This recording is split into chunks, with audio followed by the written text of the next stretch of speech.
Shabbat shalom.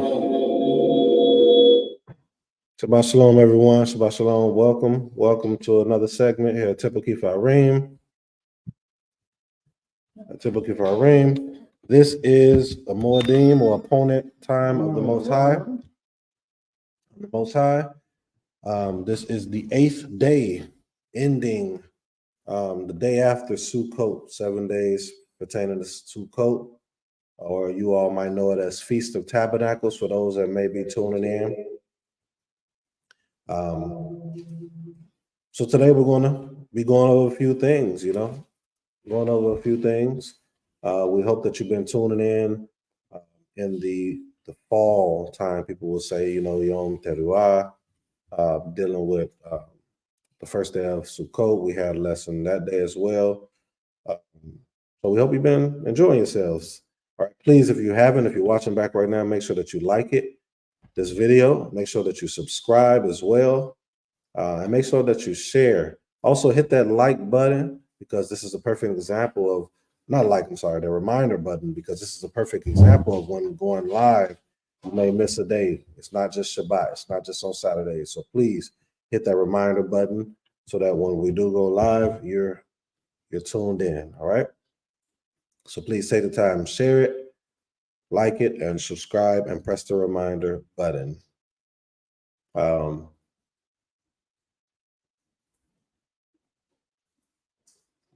right. Got some people coming in right now. Looks like.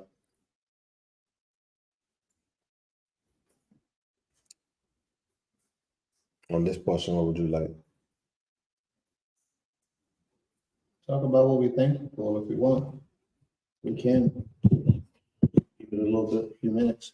And Bang gonna jump in with his music. All right, you all. So let's give honor and praise to the Most High as we should do each and every day. So let's not change this day. Let's give honor and praise. If there's anyone present right now, if you would, just go ahead and share it. We'll go ahead and post it so everyone could see it. If you want to come on, I'll share the link in the chat. You can share the link in the chat. You can come on yourself and you can say what you're thankful for, giving honor and praise to the Most High. You can do it off screen, or you can do it with your camera turned off, whichever you prefer. All right. Let's give honor and praise to the Most High, eternal power. Anyone present here want to give honor and praise to the Most High?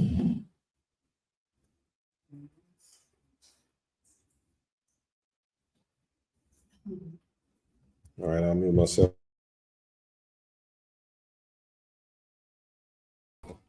Shalom lakulam. Shalom. First, I want to give praise and honor and esteem where it is always due to our eternal power, Avinu. I'm definitely grateful for another Yom that He's given us. I'm grateful that He kept us protected through this storm. The rain was very soothing this rising, and I pray that He continues to keep everyone protected during this time, because I don't know if it's flooded in different areas. So I pray that wherever this storm has hit and majorly impacted, that the people are safe, because goods are replaceable, but people aren't. So I pray that He'll keep everyone protected. I'm grateful for His presence. I'm grateful truly for His creation. I'm grateful for being able to see life lessons in nature. I'm just grateful for the sun, the moon, the sky, the grass. I'm grateful for nature. Because in His nature, He gives us provision. Like it said in Bereshit, He gave us green things. He gave us those for medicine and for food. So I'm just grateful for all of His creations that are very nourishing for our bodies. I'm grateful for Slika Ma'ish, Nasik Rashi Shema. I'm grateful for His covering, His protection. Grateful for His love and His comfort. I'm grateful for just Him allowing us to grow in our gifts and grow in Beit Ma'azan. I'm grateful for all of the music aspirations that He's given us to be able to be an example to our people and even to those outside, to impact lives, because when everything is in a line, everything is in alignment. We don't want just one section. We need all of it in line. So I just hope that everyone of every nation, creed will be able to glean from it, so we can be that example that we were in the olden times. I'm grateful for my Beulah family keeping us all protected and safe. I'm grateful for our little adventure last night. The rain hit, but we always make light and fun out of every situation. So I'm grateful that we were able to escape the rain safely. I'm grateful for that. I'm grateful that we were able to provide meals all this week. Goodness gracious. It felt like we were running a restaurant, but it was awesome. It's nothing that neither of us are new to, but it was definitely had its challenges, but it was great. I'm grateful that the eternal power wouldn't give us anything that we couldn't handle. So I'm definitely grateful for that. And to be able to serve our people is a blessing. There should never be any, I want to say not complaints, but being disgruntled with serving the eternal power's people. That's why we're in position to serve his people. So I'm grateful for that opportunity.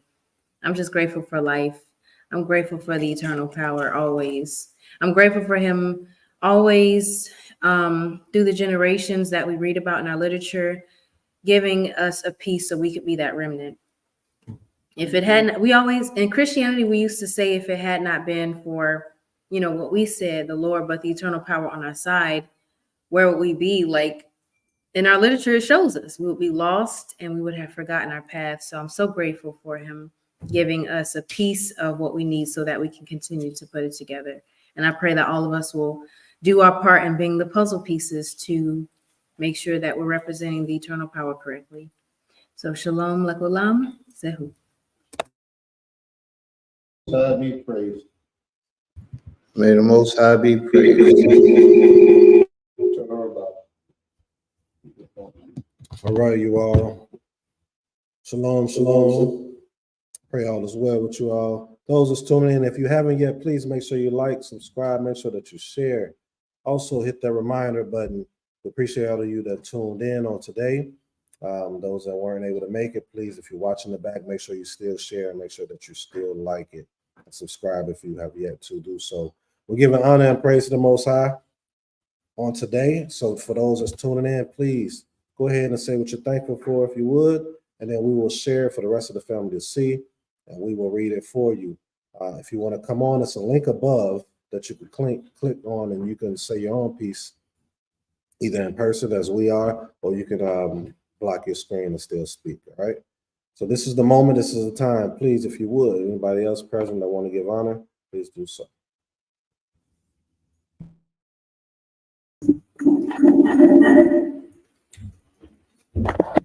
Shabbat shalom.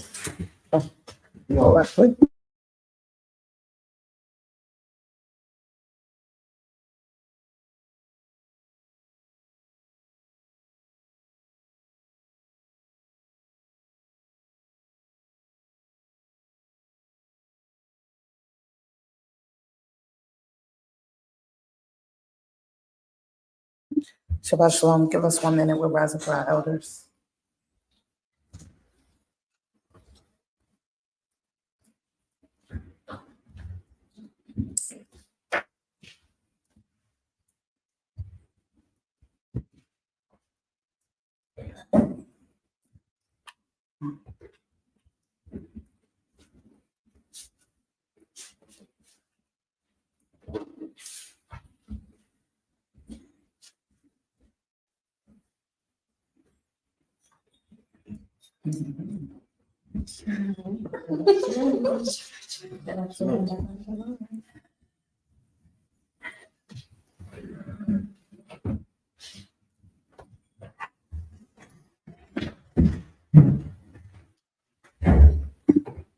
Shabbat shalom, everyone.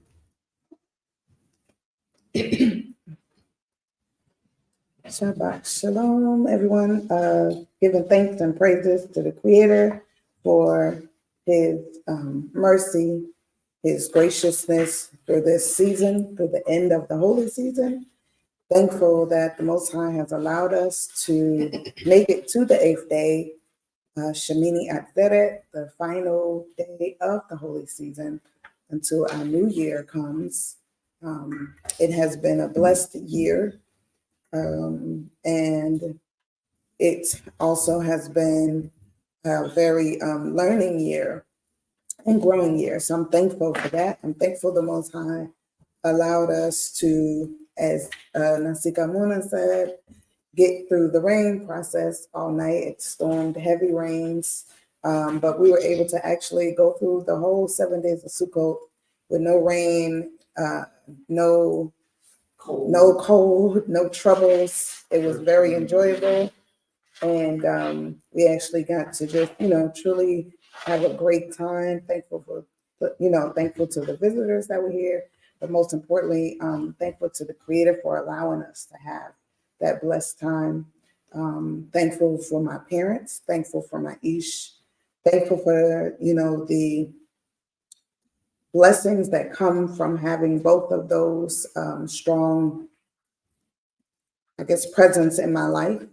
Having parents in my life that were strong and focused and determined, and having a husband in my life who emits the same energy and focus and strength. And thankful to the Creator for all of our Yeladim, those we have combined with one another. Thankful for the blessing of having children and being able to rear your children on the right path, to know, acknowledge, and prostrate themselves before the Creator in a most righteous manner.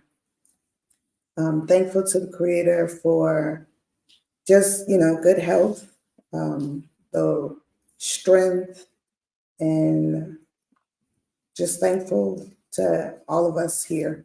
So it's like, May the Most High be praised. May the Most High be praised. Shotorabah.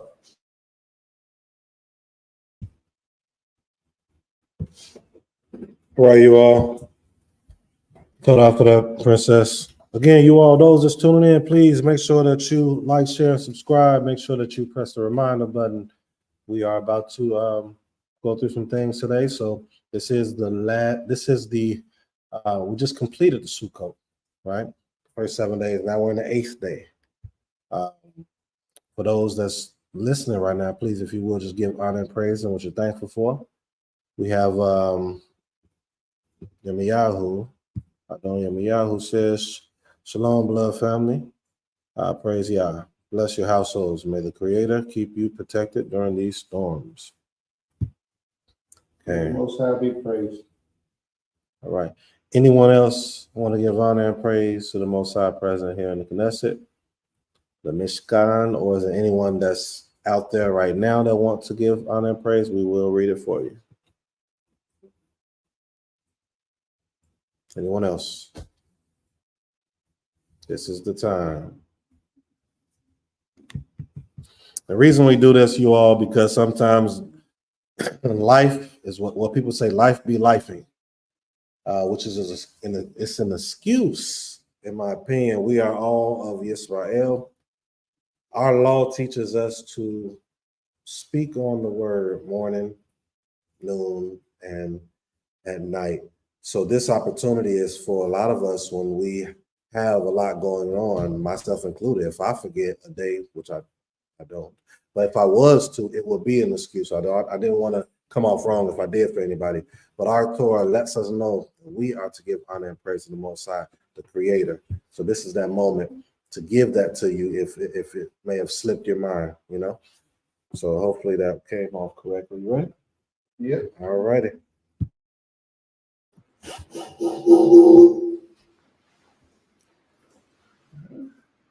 Okay.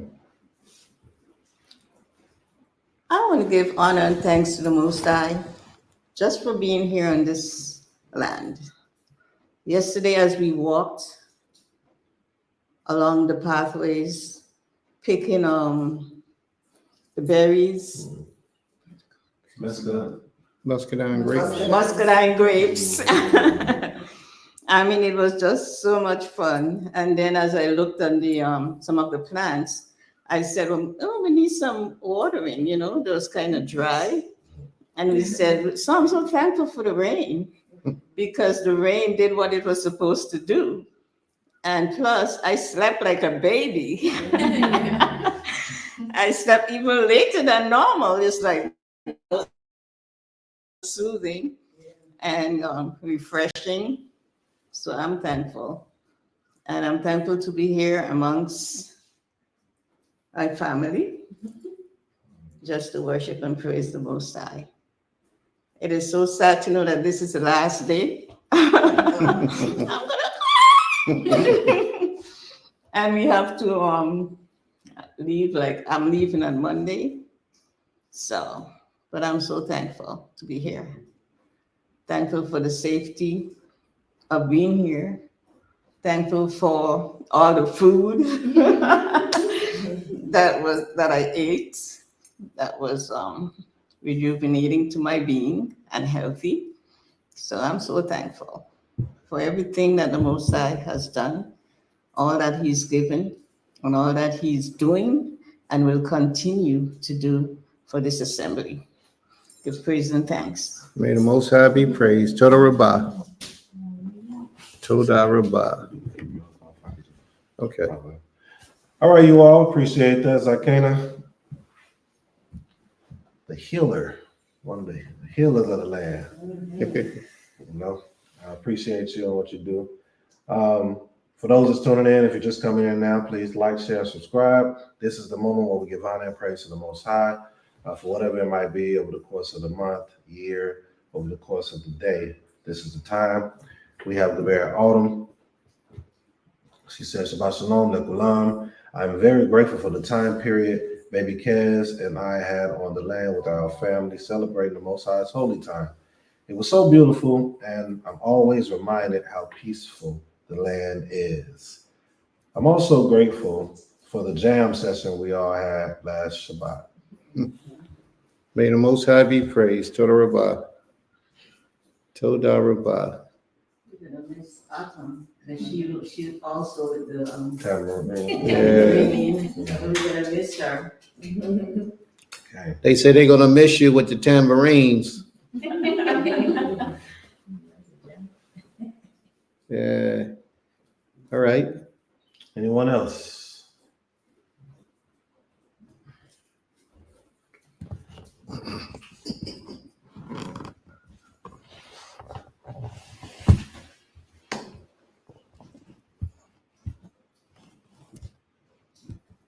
All right, Shabbat Shalom, Lekalam. Shabbat Shalom. Today, I am thankful for life, my health, strength. I'm thankful for the Creator allowing us to make it through Feast of Sukkoth. This is my first time, as I've been saying throughout this feast day, that this is my first time celebrating it as a community. So I'm just grateful to the Most High just for the entire experience itself. I'm thankful for, the gathering of us together, the eating, the food, the laughing, the games, the lessons that I've learned, the information that I've learned, and the messages that the Most High has revealed to me, to us throughout this time. And I'm thankful for, as everyone has already, as someone said before, the rain. And as always, whenever we complete a cycle or we complete something, the Most High will send a rain to wash us after going through whatever wilderness or trials or tribulations that we go through in our lives. So I'm thankful for that. I'm thankful for everything that I've learned this entire year. I do feel the seasons changing. I do feel our season as a family changing. And I just feel that, this feast day, it goes into it brings us into the fall, when all the trees are falling and the leaves are falling and everything is going into a place of renewing, dying first, so that, we can be renewed, or the nature can be renewed. And so I'm thankful for this season, this time of reflection, and everything that the Most High has showed me throughout this entire year, starting with Pesach all the way to now. And as I finish this year, my goal from the Most High, and I'm thankful for it, but my goal is just to continue to reflect on everything that I've learned throughout the year and get prepared for, the new year, and continue to grow and evolve and become just the best version of myself. So I'm just thankful for all the life lessons that I've been learning, and that specifically some of the life lessons that I've learned throughout the Feast of Sukkoth, and how it just brought me back to a reality standpoint of understanding that no matter what wilderness we're in, what trials or tribulations we are in, the Most High is always willing and will always make provisions. If we keep our minds focused on Him, if we continue to keep our spirits focused on Him, and allow Him to show us and teach us the things that He would like for us to know. So with that, I yield. May the Most High be praised. Toda Rabbah. Toda Rabbah. Shabbat Shalom, family. Anyone else? Nasik? Okay, anyone else present that want to give honor and praise to the Most High?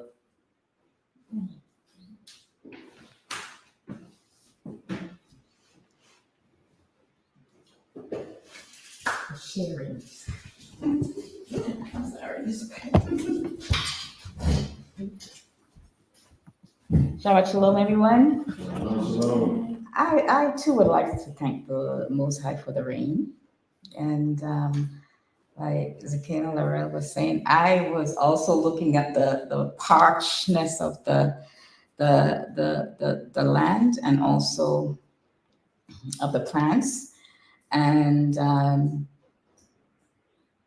it's just refreshing. The rain it's not pouring down as we thought it would, but I think this is just grace period. I don't know what is to come, but I truly am thankful for the Most High for this time.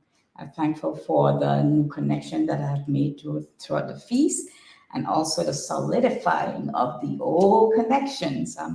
I'm truly thankful for this family that has embraced me, and I feel loved, and I am grateful for each and every one of you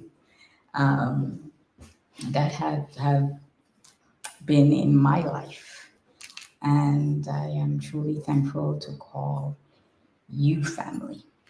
True family, true family. Because not even your biological family may be true family, but those who have shown me what true love and true concern is, and I just embrace you all. I'm grateful to the Most High for all of you. Oh, may the Most High be praised. Toda Rabbah.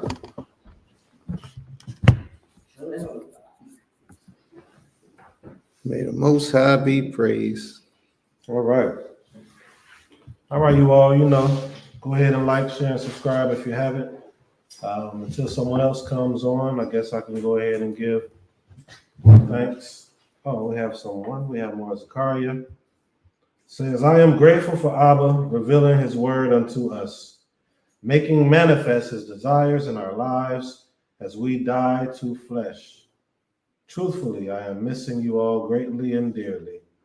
Family with tears in my eyes. Who said that? I give gratitude and thanks for each of you and the ability to truly call you all family. Oh, ain't that nice? May the Most High be praised. Toda Rabbah. All right. Anyone have anything before I go? Well, first I want to give honor and praise to the Most High, power of Abraham, Isaac, and Jacob. Elohe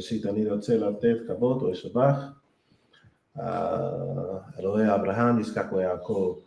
And next I want to give honor to my Ab and my aim, because without them I wouldn't be present. I wouldn't be able to do the things that the Most High has been pushing me to do since I came in the path and to where I'm at now. I'm grateful for my Isha, for being a part of and being within Beit Mazan and the things that we have on deck. Please be on the lookout. Just grateful for that department, that area, and so many areas pertaining to it. I'm grateful for the Torah. I'm grateful for the Tanakh in general. Two different things, by the way. Tanakh accompanies all or embodies all of it. So I don't want to be saying the same thing that a lot of us are saying. But the Tanakh, I'm grateful for it because without it, it's a lot of things we would be gravitating to custom wise and culturally. And I think it's a lot of us that are looking for something to bring us closer to or in alignment to where the Most High wants us to be. And the Tanakh is that. And I'm just grateful for that. Grateful for the leaders that has come before me and the shoulders that I'm stepping on. Some of you have parents that have been in this walk for a while. You know, I'm standing on their shoulders as well, not knowing them, and on Prince and on people like Chief Prince Evelyn and more Shaleem and all the other people, you know, more Mishael when it comes to Hebrew. And I'm just grateful that this is the path that the Most High has me on. I'm excited to see where it goes and what I will contribute to the nation of Israel. Glory to the Most High. I'm just grateful. I'm grateful for being able to speak right now. I'm grateful for having positivity in my thoughts in regards to anything that may be going on in my life that may seem down. You know, I'm just grateful to be able to focus on that and to focus on those things so that I can focus on helping others as well. So I think hopefully I didn't leave nothing out. I'm grateful for AIM, may the Most High bless her memory, and Ab for bringing forth my child. I'm grateful for all the things that we're trying to do here on Beulah Land. The family, I'm not sure if I mentioned that already, but the family here at Beulah Land, the brothers and sisters, and I pray that we continue to grow. I pray that we continue to be a light. I pray that the Most High shows us better ways for us to apply ourselves within one another and within those that's watching, and remove any ways that may not be suffice. So I'm just grateful for all of these things, and give honor and praise to the Most High power, the eternal power. Shalom. Shabbat Shalom. Toda Rabbah, may the Most High be praised. Toda Rabbah. Anyone else? Anybody else? Nobody else? Okay. All right. My apologies. I forgot that. I think we have There you go. Chief Malak Baruch Shemon for the Almighty for His laws and commandments, because without it we have no way to clean our ways. Thankful to El Shaddai for the life of my loved ones. Baruch Shemon. Bless His name. Blessed is His name. All right. May the Most High be praised. Toda Rabbah. Anyone else? That's it. Nobody else? All right. May the Most High be praised. Toda Rabbah. There's so much to be thankful to the Almighty for. He's done so much in our lives. He's brought us so far. I mean, you really got to sit back and think about life and where you've been and where you are today. You know, I remember a whole lot of negative things about life, like being incarcerated, being behind the bars, living that prison life for a little bit of time, not a long time, just a little bit of time. But the feeling, I don't know if I can explain that to you all. I know some of you know what that feels like, but then a lot of you don't. But when you're incarcerated, every day is a doubt whether you're going to exist to tomorrow. I know in a man's prison, that's the way it was. Because at least once a week, somebody's getting stabbed up in the bathroom. You know, when they're in there taking a shower, that's when they get you. When you're taking a shower, because you're more vulnerable at that time. So they catch you in the shower and they poke you up and, okay, how can you fight? You're slippery, you're wet, you have a disadvantage. And they do those things for various reasons. Somebody might not like the way you looked at them. There's a whole different world in prison. It's a completely different world. And a lot of people don't understand what that life is like. And then a lot of people live on the streets doing all type of wicked and evil things, but never get to experience the real life in prison. And if you do, some of those things you do, the majority of those things you do on the street, once you're incarcerated for a period of time, you get to wondering, was it really worth doing what you did to be locked up and incarcerated and your freedom taken from you? Somebody needed to hear that today. You know, prison is not a place to be, you know, but I'm thankful to the Creator that He allowed all of my time being incarcerated to reflect on my free time, which caused me to convert my life from risking my freedom for foolish things. Because back in my early 20s, and yeah, I would say my early 20s, I did a lot of things. And the Most High brought me through. He allowed me to survive, and He kept me from serving serious time in the prison houses, just like everybody else. If the things that we have done, I know for me, if I was caught or arrested, charged, and convicted for the things that I know I'm guilty of, half my children wouldn't be here. Matter of fact, most of them wouldn't be here. Wouldn't have had children, wouldn't know none of y'all, because I'd still be incarcerated. I'd still be there. I wouldn't know none of y'all unless the Creator brought us into contact a different way. But I would still be there, probably serving a couple life sentences. It's just the way it was. You know? I lived in that real world, and I was one of those real guys living in the real life. But the Creator saved me from all that. Now I'm here, you know, because when he give you your warnings by incarcerating you for short periods of times, it's up to you to get the hint, the note, and start redirecting your path. So I'm thankful to the Creator for that I had enough appreciation for the little time not to continue that lifestyle.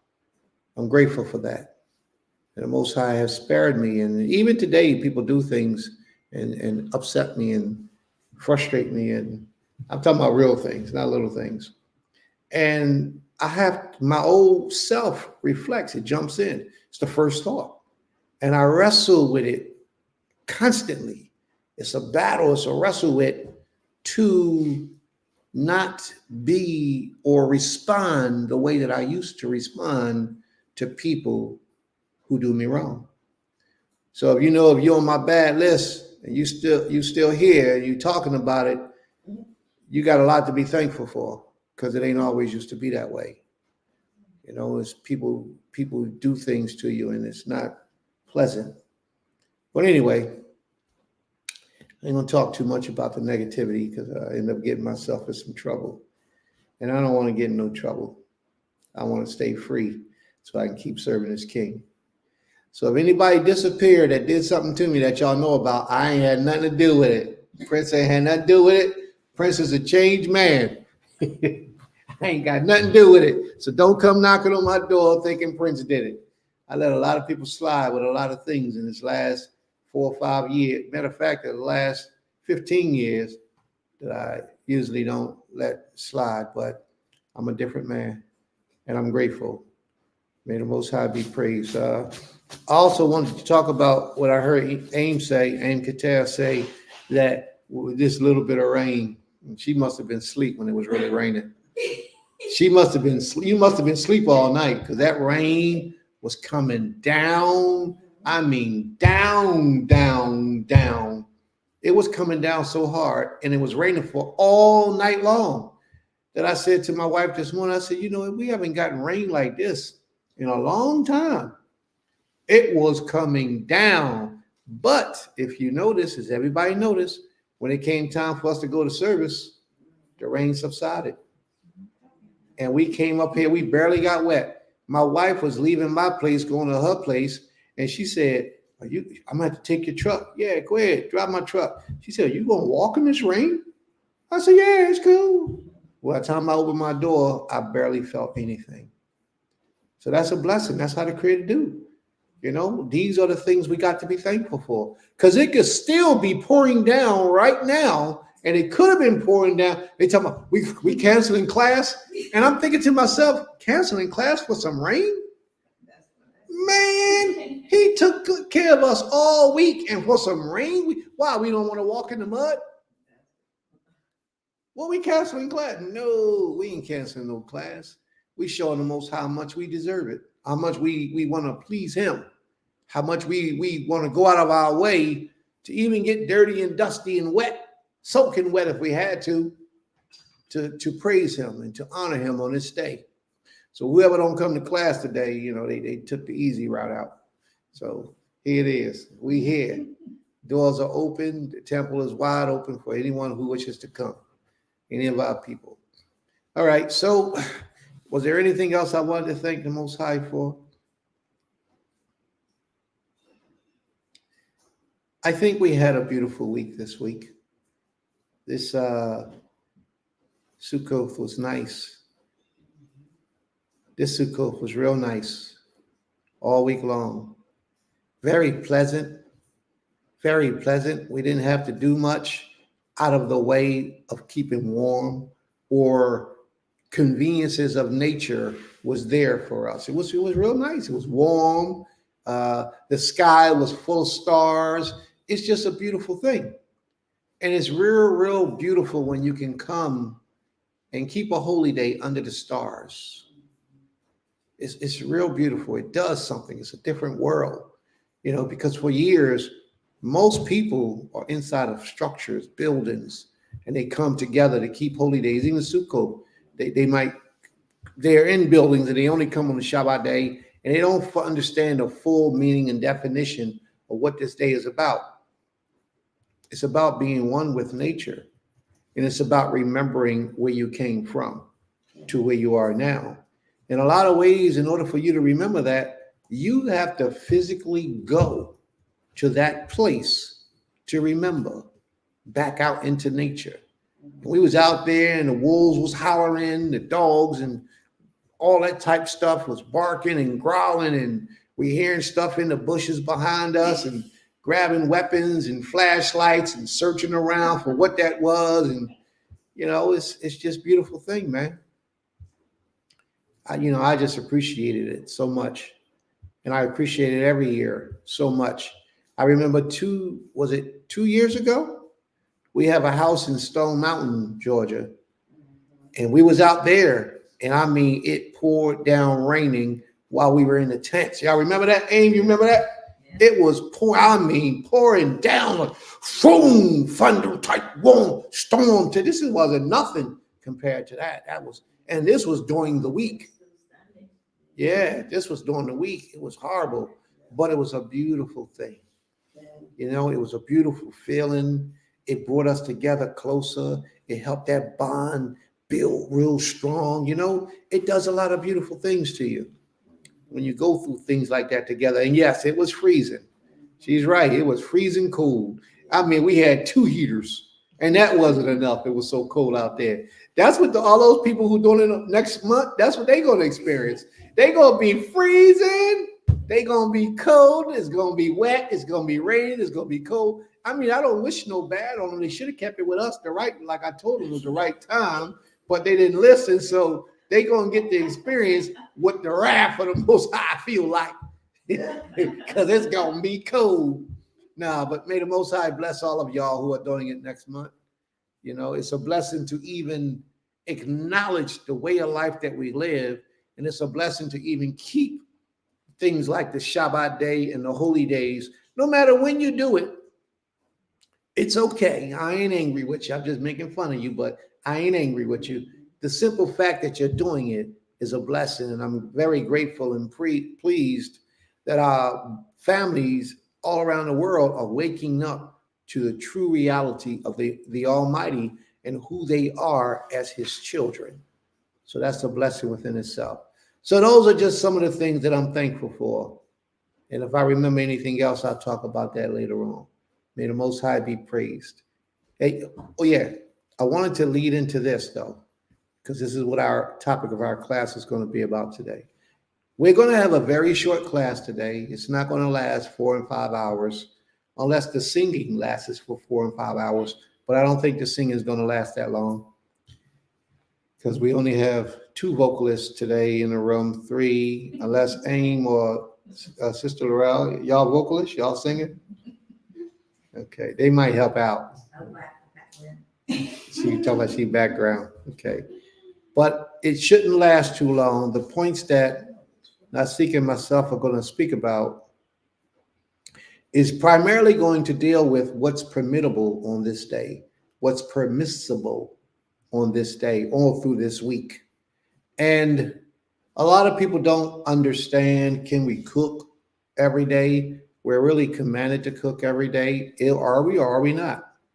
And are we supposed to cook including on the 8th day? Are we or are we not? So we're going to try to cover that on this last day, and then we're going to close it out. Yes, I've been commanded to blow the shofar. And then we're going to close it out, and we're going to go enjoy. Do we got any food? I don't even know if we got any food for the day. It's the last day. The sister said it was pouring down raining on them last night, and we ate pretty good last night before the sun went down. So we probably all right. Yeah, we probably all right, but it is what it is. May the Most High be praised, Toda Rabbah, and stay around, family. You may learn something, or you may have some things that you can contribute to the lesson. And we take all opinions. You can voice your opinion, write it in a room, or we can send you the link so you can come on the platform and you can speak your opinion on the platform. May the Most High be praised. Shalom, shalom. I wanted to bring this comment out. Yes. I'm gonna go down the list. So we got more. Zakaria says, Daoud saw your fro, Prince, and said, "Whoa, Prince has my type of hair. That is so cool." That's my man, Dawid. Shalom, shalom, Dawid. Yeah, Chief Malak says, "Oh, and thankful that your fro fits you, Prince." Oh, Toda Rabbah. Shabbat shalom. Shabbat shalom, Chief. Prince says he sure does at Daoud, y'all, the Afro crew. Then we have Adon Danny says, if it's raining, you don't have to stay in there.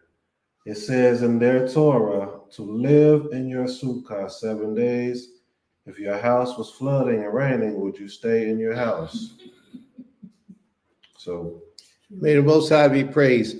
Now, when I first read a portion of that, because I didn't get to read the whole thing, I read a portion of it and it said, if it's raining, you don't have to stay in there. First thing I thought about was don't go on outside in the rain. You ain't got to stay inside. Go out in the rain and enjoy that rain. Let that rain hit your body. So many people are afraid of rain. So I'm going to let y'all in on a secret, y'all. If y'all got a man who uses an umbrella, something wrong. If you got a man who uses an umbrella, something wrong. He ain't as manly as you think he is. Men don't use umbrellas. Men go ahead and get wet. We walk in the rain. We enjoy the rain. You got one that uses an umbrella. You see my hand, right? I don't want to keep doing it because Facebook this thing be taking out our stuff for the strangest of reasons. So, and then it could be one little thing you say, they'll take the whole video down. Why they just don't blot out that little thing? Because they don't want nobody getting that knowledge. But I'm gonna leave it alone. But I was thinking maybe we can just go ahead on out in the rain and get wet. Have any of you ever experienced that though? Honestly, beautiful feeling, beautiful. Oh, y'all was forced to do it yesterday. So y'all went out in the rain yesterday intentionally? Oh, no, yesterday before the rain. I'm not talking about last night. I'm talking about during the day when we were up there. We could have went out to. We ain't had no rain the other day. Yes, we did. What other day? Yesterday, early in the day. Yep. Yes, not yesterday. Yesterday, you were down there somewhere. Yeah. Not when y'all got caught in the rain last night. I ain't talking about that. No. During the day, it was raining. It wasn't pouring, but it was. Where was I at? Down in. I was already down there? In camp, I believe. I didn't know that. Okay. Must ain't rain much. Yeah, it was only a good. Yeah. Maybe 5, 6. Well, I used to run in the rain when I used to jog. and it was raining, I used to go out intentionally and jog in the rain. It felt good. It's a good feeling. Honestly, it is. The rain does some beautiful things to you. All right, let's rock. Well, I wanted to comment on this for the listeners, not more so for Danny. But it says, well, for Danny too, if he, I don't know Danny if he wants to know, but he may know. It says in their Torah to live in your Sukkoth 7 days. So the word live is different. The word there is tishbu, which derives from like when you say to sit, the shebet, right? I need your shave, I'm sitting. I need your shebet, I'm sitting. You just have to sit in there or dwell. You don't necessarily. I say sleep in there because that's what we're doing. We're taking on what our forefathers, foremothers did there. But that word is not telling you to live in there. You just got to go in there and dwell. And dwell. You got to go in there and sit. The word is tishbu, which derives from yashav, which means sit, or leshevet, to sit, or I need your shave, I'm sitting, or I need your shevet. So that's a sitting. It's not saying living. Living would be gar, right? Gara, I need gar, I live, I do it, I, reside. So it's a different word. I just wanted to bring that out there. Sort of like get a taste for it. Yeah, Again. Yeah, he just wants us to get a remembrance of it. right. And that's going to come out in the lesson today, so that those who might catch the lesson later will hear and understand, what this is all about. May the Most High be praised. Torah Rabah. All right. Is there anyone else? Is there anything else we need to put up? No. Okay. All right, so let's go to the lesson. You have your e-read up? You want to share your screen? You want to get into it? Oh, you want me to go? I could. Oh, yeah. You can, if you could start it, you can do the whole thing if you want. No, I'm just here to read. Oh, you're just reading. Okay, he's just reading today. So what we can do is, can you share the scripture on your screen? Mhm. All right, we're gonna this is what we're gonna do. We're gonna share the screen. We're going to, sisters, please don't get upset, please. We're trying to do something right now for a minute. Share your screen, please, and You want me to go to this? I'm gonna tell you where to go. Go to. Just pull up the screen with Hebrew, or You want can me go to there. do it when we look it up. Yeah, just the English. Okay. And then you can, when you feel the need to switch between that and the Hebrew, matter of fact, you might want to go to the Hebrew.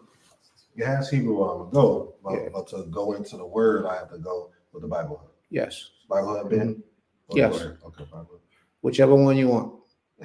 Because we're going to read in the English, and then we're also going to pull out some of the Hebrew Okay. to show the difference as to why things go. But let's go to Leviticus 23 first. All right. Matter of fact, they might be able to stay on the screen. Let's see if we can still do it. If you share the screen and then put them on the side, let's see if it still works. Verse 1. 23. Let's. This class is not going to be that long. We can start at verse 1 if you want. We're all through, and we'll elaborate so much more for us to say about other things in Leviticus 23. But we're not going to talk about everything that we could talk about, because we're going to focus on Sukkoth, the Shabbat, and a Chag. Those are the things we're going to focus on. All right. Shabbat Shalom, Prime Minister. Prime Minister, Shabbat Shalom. May the Most High be praised always. All right. Shalom, shalom. That's my man right there, y'all. Prime Minister Moshe. All right. So let's go. Now, I really can't see, so you have to show me or tell me where you are. Verse 1. Leviticus 23. Mm-hmm. All right. Verse 1. Read on, please. Adonai spoke to Moshe, saying, speak to Bnei Israel, or the Israelite people, and say to them, these are my fixed times. Now, fixed times. A lot of your books may say feast. Mm-hmm. A lot of your books may say feast times. Appointed times is what it really is. Moed or Moedim is the word in Hebrew. Moedim means appointed times. But a lot of people try to explain Torah as they're translating Torah to project a certain type of understanding in your mind. So it doesn't say these are my feast days or my feast time or even my feast. It says that these are my appointed times, and some of these are feasts of the Most High, all of them are not. All right, so let's see what we have.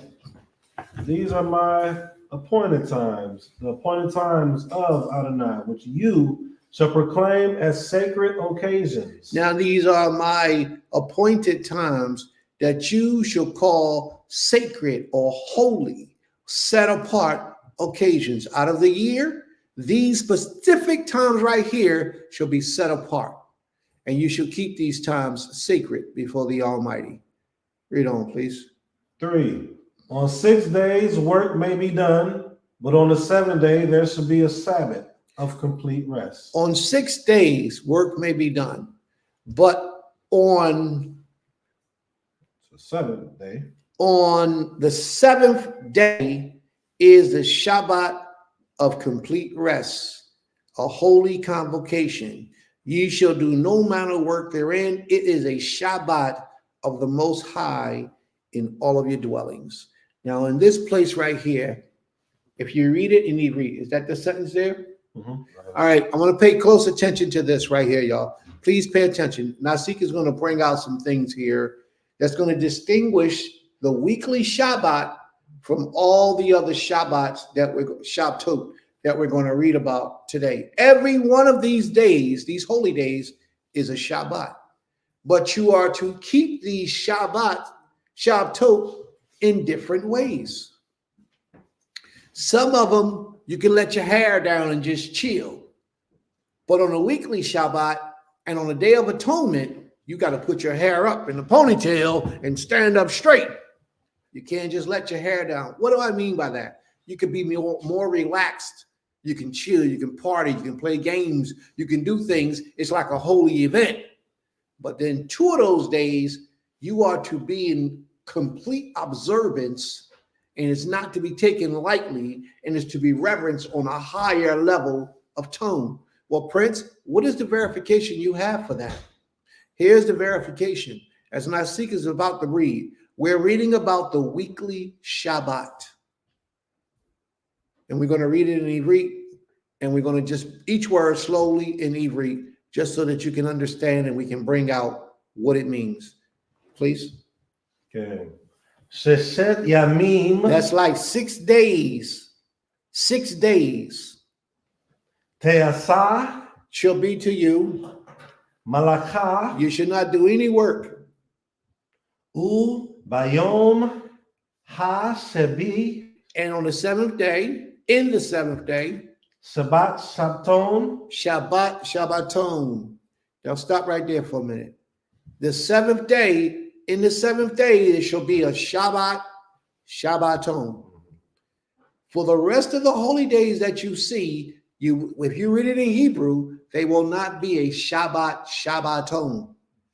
They will be known as Shabbat, but they won't be Shabbaton. A Shabbaton is a complete rest.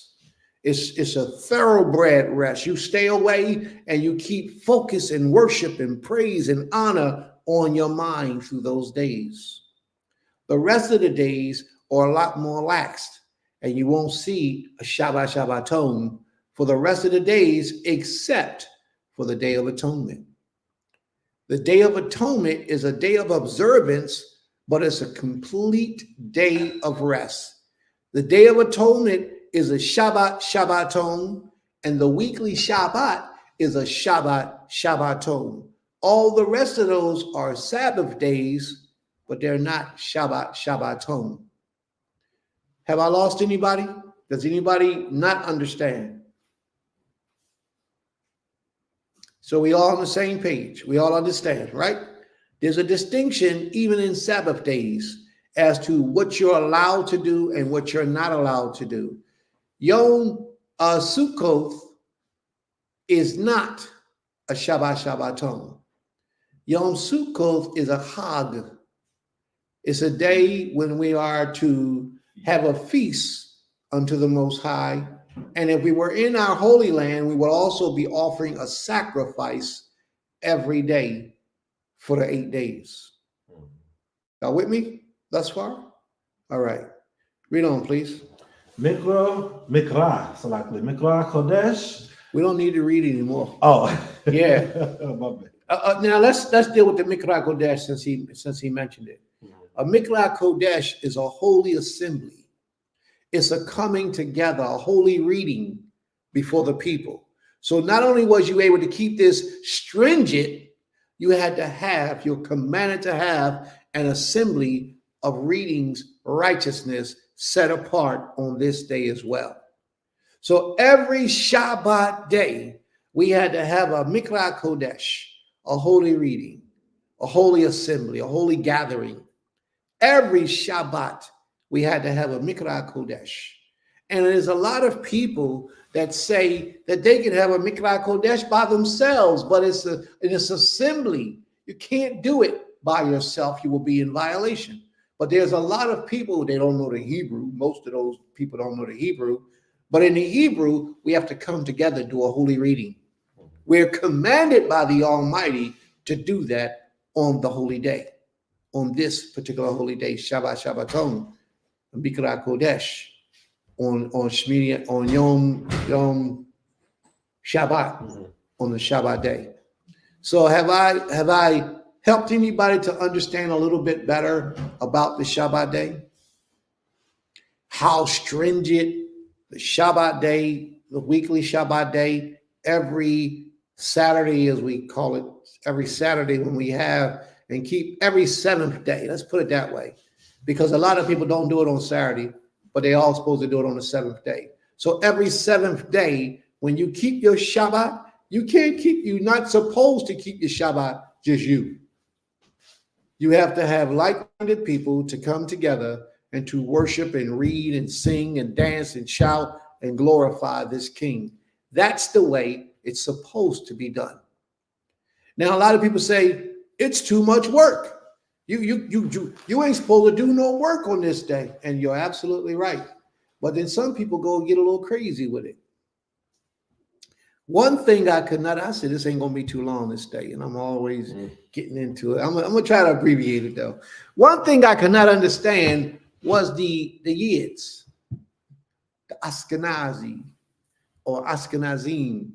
What I could never understand about them is they would hire a black man to go into their synagogue to turn their lights on the Shabbat so that they could have lights on in the Shabbat. They hire somebody else to go do it, but they themselves wouldn't do it. They won't ride a car. They won't drive a car on the Shabbat because they say it's kindling a fire. They don't turn the lights on because they say it's kindling a fire. And that will cause them to, you don't believe Prince? I don't know why you wouldn't believe Prince. Has I ever lied to you? No.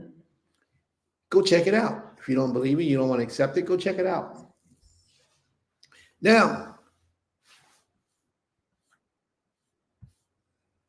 they won't light up.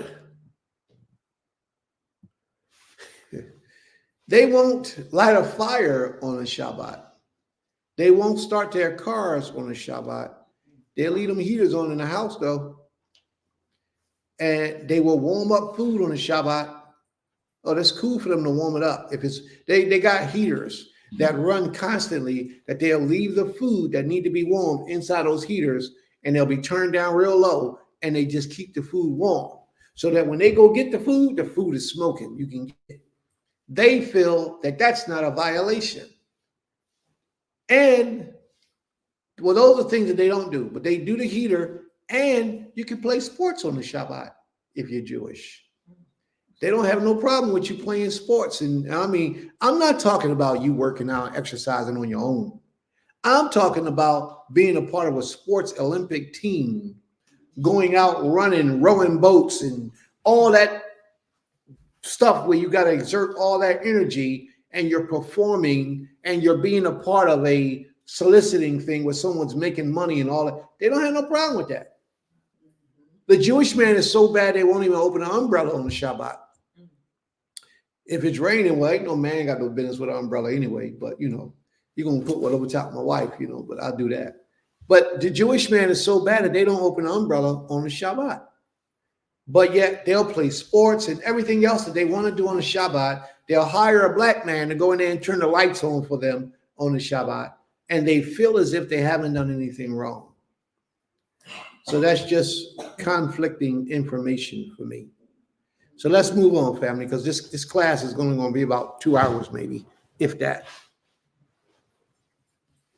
Verse 3. Verse 3. On 6 days work may be done, but on the 7th day there should be a Sabbath of complete rest, a sacred occasion. You should do no work. It should be a Sabbath of Adonai throughout your settlements. So whatever day you keep the Shabbat, whatever day you keep it, because a lot of people, Israel is so mixed up right now. What I mean by mixed up, many of us do it on different days. There is no order and structure in the midst of our people today. There is no one designated person that has been accepted through the nation worldwide to say, how are we going to do this?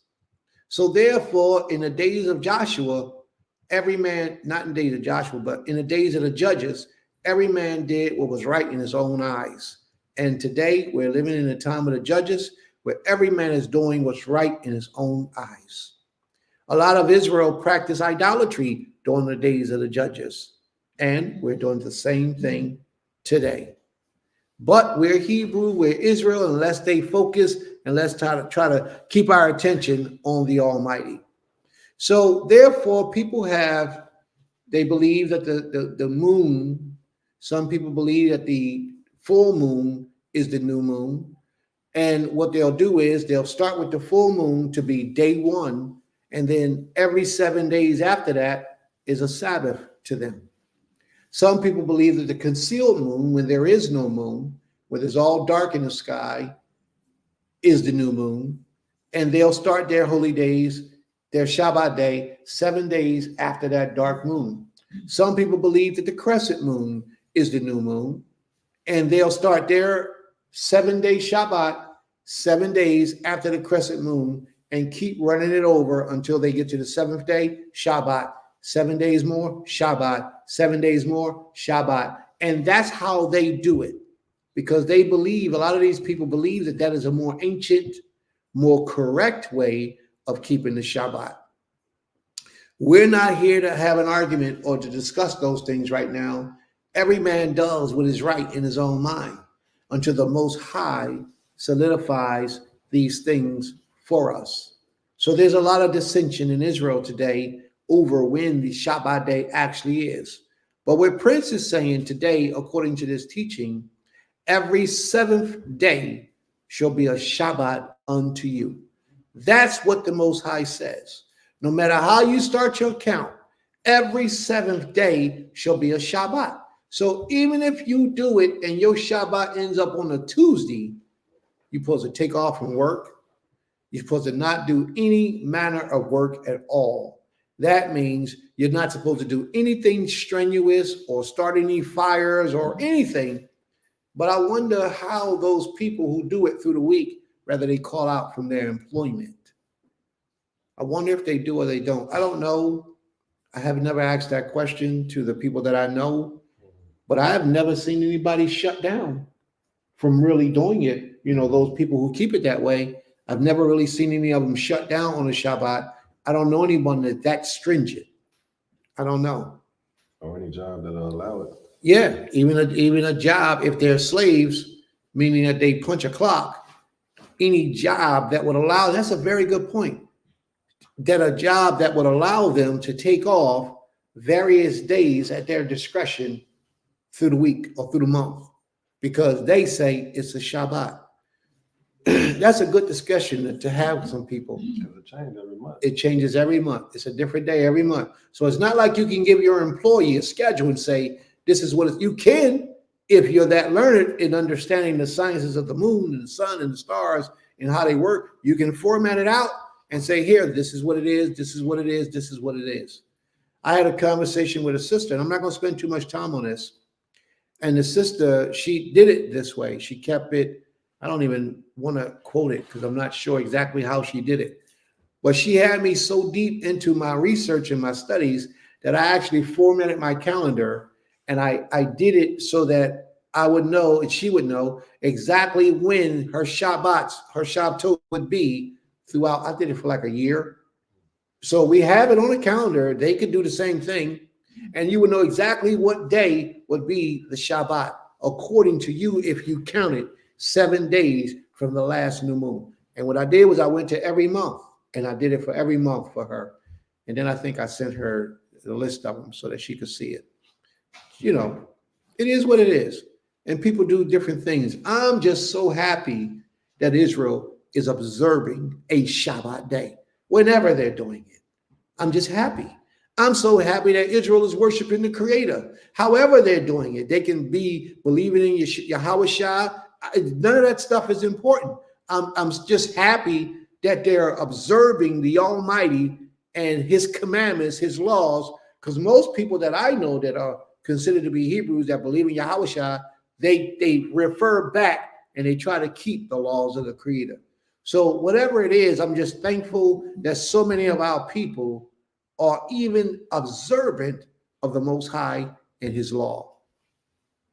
So may the Most High be praised in all those things. All right, we got a couple of comments before we go on. You want to address some of those maybe? Okay, the first one is Gabera Autumn. She says, just curious, how do we get to doing our Shabbats on Saturdays? Because we keep to what they call the Gregorian calendar. The Gregorian calendar was made by Gregory, and I believe that was in 1561, I think it was, where they instituted the Gregorian calendar. The Gregorian calendar replaced what they called the Julian calendar. The Julian calendar goes way back into the Roman days. Okay, so because we're here in captivity and the 7th day cycle starts on Yom Rishon, it used to start in the Julian calendar, it used to start on Monday. Now it starts on Sunday, Yom Rishon. So we go from Yom Rishon and we count 7 days, and every Shabbat is the 7th day. Now let's think about this for a second. The funny thing is this, even in other languages, the 7th day is Saturday. Even people who speak other languages, like if you speak Spanish, right? If you speak Spanish, if you say Saturday, it don't sound like it does in English. You know how it says? Sabato, Sabato, Sabbath, Shabbat. That's how they say it. It wasn't until Christianity came along and changed the Shabbat day to Yom Rishon. And that's how that took place. But every other, we always did it on the 7th day.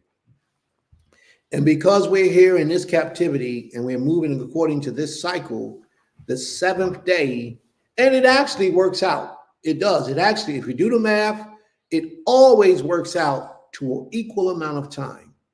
We'll have that discussion when we have that discussion. More Zakaria says, most of us are entrepreneurs and are able to take Shabbat on those days. And that is one of the main points as to why we believe that is the way. It forces us to truly come out of her and the system. That's a good way of looking at it. May the Most High be praised. Prime Minister says, anything that breaks shalom is what we should avoid. That's why you shalom the Shabbat. Basically, the most shalom out of the 7. May the Most High be praised. Good answer. Good answer. All right. And then the 7th day falls on Saturday. Absolutely. I want to make a point on More Zakaria. That was what me and you was speaking on. Like say if I didn't come around, most of us that we, like I'm good with Shabbat being on Saturday, but I would have went that route. If I didn't meet none of you all, I would have went that route because I was always working by myself for the last 5 years. So I see what she's saying. But like you said, we all do Shabbat, pressing to do it and do it properly. Yeah. Mm-hmm. Just thankful that they're doing it, whatever day they do it on. I'm just grateful. And the Most High is going to have to bring us all on one accord in His time when He sees fit to do what He does. Toda Rabah. And thank you all for being here and expressing your opinion. Aim? I can see, I could see where, the way that some people do it, because they definitely have to count and would be always cognizant and present as to the times. When we're doing it in the way that our society is doing it now, for instance, we're following the calendar, the Gregorian calendar that was given to us by the people who rule right now. We're still in Rome. We're still Rome. And they give it to us. So we follow along, you know. We Why don't don't you have to come up? count. Why don't you come up, Aim? That's important. We agree, shift this whole conversation. I was saying that we don't have to count. We don't have to exert much effort into looking at the signs, you know, being present as to what the Creator is doing with the seasons. We don't have to do it. We just do it because it was given to us. And it's sort of like a lazy, laid back way of looking at times and seasons and, you know, but according to scripture, they did have to count. They had to look at the signs. They had to look at the seasons, when it's going to come. And so they're always cognizant. They're always present as to, okay, this is coming, da, da, da, da, you know? So I feel that it was a total different calendar that we were on in those days. And we're probably going to get back to it at the time. I'm not sure when, because I was looking at, this morning, I was reading some things about, Zechariah huh? and Zechariah. Yes, about when we're going to worship again as nations plus Israel are going to do it all With together. us. And yeah, and so we're gonna get back to those times when we're all like really, and we're just engaged. We don't have to be engaged right now because we're like, we have people counting for us. We have the set times there. So I just wanted to put that in there. May the Most High be praised. Now, this is what I need to say. And then you guys can draw your own conclusion as to how you think it's best that we do things. We keep according to a set of time. And we start our counting. Some people start with the sun. But we, the nation of Israel, have always utilized the moon, except when we go into captivity in different places, and we did it based on how they did it, because the Babylonians, they did it both semi-noon, lunar and solar for the counting. They put them both together. The Egyptians did basically solar. They all of them add these things together. But Israel, ancient Israel, we've always done it with the lunar cycle. So now, the problem that we have, and I'm not going to get too deep into it, just want to say this for awareness. Until you study the order of the heavens, you won't understand how to do these things. Like we say, it sounds good, and I agree with you. It sounds good that we should be doing it this way because that's the natural order, and we only doing it because we're in the captivity with the Europeans, and that's why we're doing it. It sounds good, and I like that, right? Until you study keeping it every 7 days. Mathematically, it doesn't add up. You always got, if it's not an extra half hour, 45 minutes, then you got an extra day or extra two in the cycle of 30 days. And you're not supposed to have any extra anything if you're going from month to month. For example, what I mean is this. If the new moon is today and you start counting from today, you'll have 7 days, you keep a Sabbath. You go 7 more, you keep a Sabbath. That's 14 so far, right? You go 7 more, you keep a Sabbath. That's 21, right? But you got 29 and 3/4 days to the next new moon. Then you go 7 more, that's 28. You keep a Sabbath. Then that next day and a half is going to be what day for you? Because you can't start counting until the next new moon. But yet that next new moon comes the next day, day and a half at even. So you have an extra day left over almost every month, not always, but almost every month, depending on how you count. What are you going to do with that extra day and a half? You see, something, you can't just say, well, it's not there, it don't exist, or I'm not going to count it, or I'm going to make it 2 holy days. You can't do that because that space and time needs to be accounted for. So something had to be done. And maybe that's something that Israel as a nation, we can have later in conversation to discuss how we're going to address that. And I'm sure our forefathers didn't do that. Just ignore a whole day, a whole 45 minutes, a whole hour, just because we're waiting for the next new moon to start our 7-day cycle all over again. I hope y'all all understand. I hope I didn't confuse anyone. I got an answer. Yes, go ahead. You got an answer? That'd be great. Go ahead. I mean, that's something probably on the side we can do. Yeah, because I've never heard a legitimate and a mathematical answer for that. But I would love to. If somebody can answer that, please give me that answer. Because maybe if that answer is acceptable, we could just start doing it today. I would have no problem with it. But it has to make sense. It has to add up. And it has to all fall in its proper alignment. All right? All right. So let's move on. May the Most High be praised. All right, we're at verse 4. These are the set times. Hold on a second. Select. Just put something up there. All right. Mordecai said the next day is new moon. Or if there's an extra, it is a 2-day new moon, as in the book of Samuel when King David didn't come to feast for the 2 new moon days as Shaul was trying to kill him. All right. So I guess we're going to have to look at that, sis, but you don't have but 1 new moon. That's why they call it new. It's only 1 new moon. That's why the word is new, because it's the first appearance.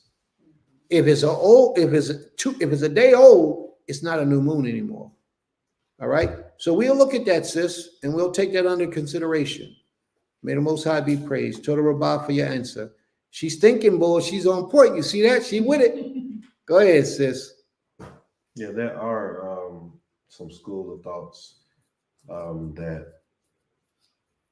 like when I did earlier studies on it, it was people speaking on that same thing as far as how the moon, but that's talking about the full moon kind of like lasts for some reason. And I actually saw it last. I seen it too. I seen the full moon for 3 days. Right, so that's what I believe she's speaking of. It actually lasts, but that's another topic.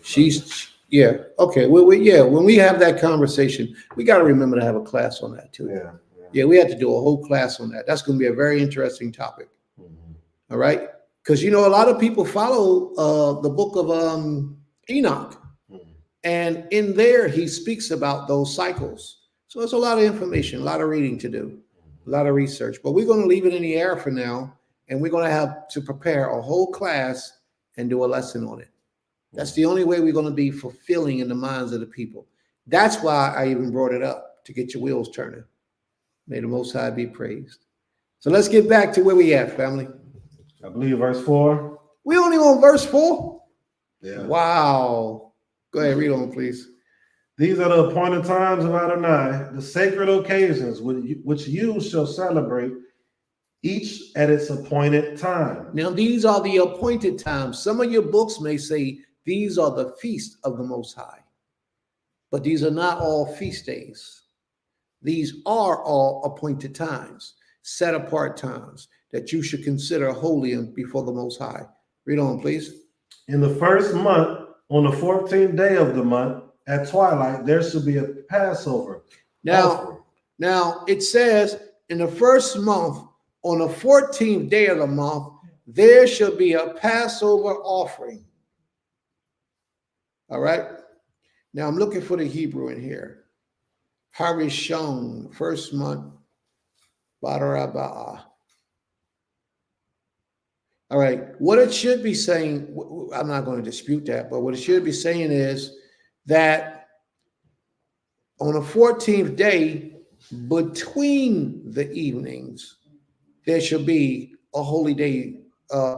In the 14th day That's of the right. first month at eve, it should say between the evenings. You see it? Am I at the wrong place? No, it says it. Okay. Bain. Bain ba'ar ba'in. Mhm. Between the evenings is going to be that day.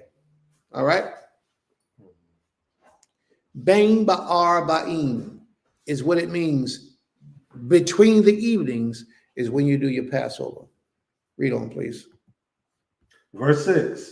And on the 15th day of that month, Adonai's feast of unleavened bread. You shall eat unleavened bread for 7 days. Now, notice how it says in the 14th day of the first month between the evenings. So that's at sunset. That evening is, most people don't know, there are 2 evenings in one day. You got an evening in the morning, you got an evening at night. You have 2 evenings in one day.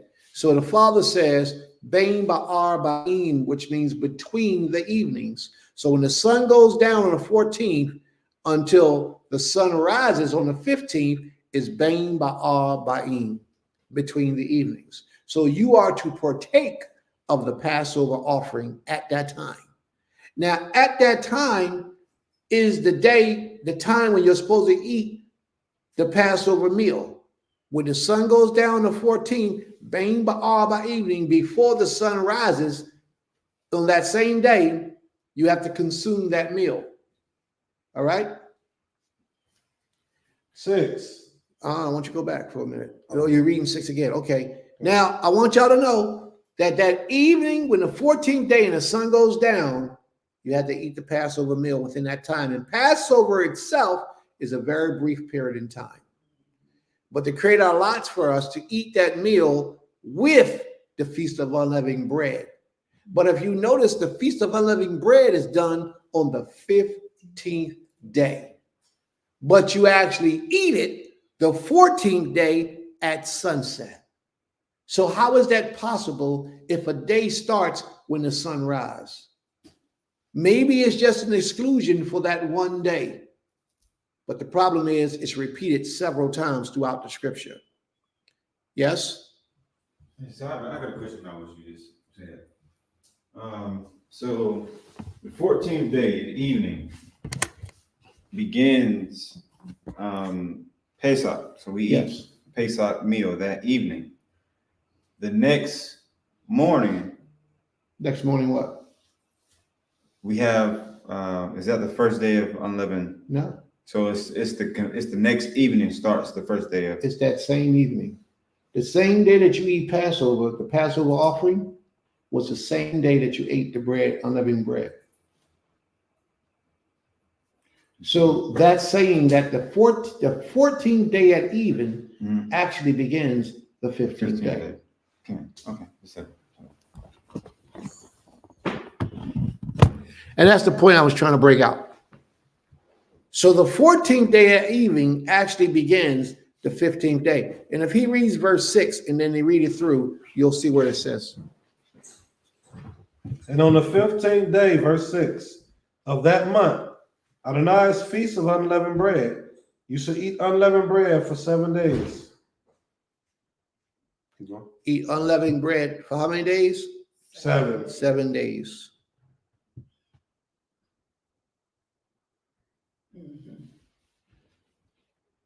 I'll keep it. Verse 7, on the first day you shall celebrate a sacred occasion. You shall not work at your occupations. 7 days you shall make offering by fire to Adonai. The 7 days shall be a sacred occasion. You shall not work at your occupations. And Moshe, and the Most High spoke to Moshe, saying, speak to Israelite people of Bnei Israel and say to them, when you enter the land that I am giving to you, and you reap its harvest, you shall bring the first sheaf of your harvest to the priest. He shall elevate the sheaf before Adonai for acceptance in your behalf. The priest shall elevate it on the day after the Shabbat. On the day that you elevate the sheaf, you shall offer as a burnt offering to Adonai a lamb of the first year without blemish.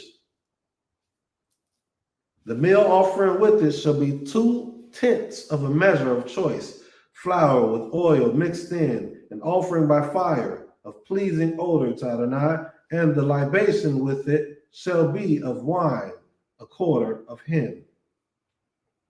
Until that day, that very day, until you have brought the offering of your Elohim, you should eat no bread or parched grain or fresh ears. It is a law for all time throughout the ages in your settlements. And from the day on which you bring the sheaf of elevation offering, the day after the Shabbat, you shall count off 7 weeks. They must be complete.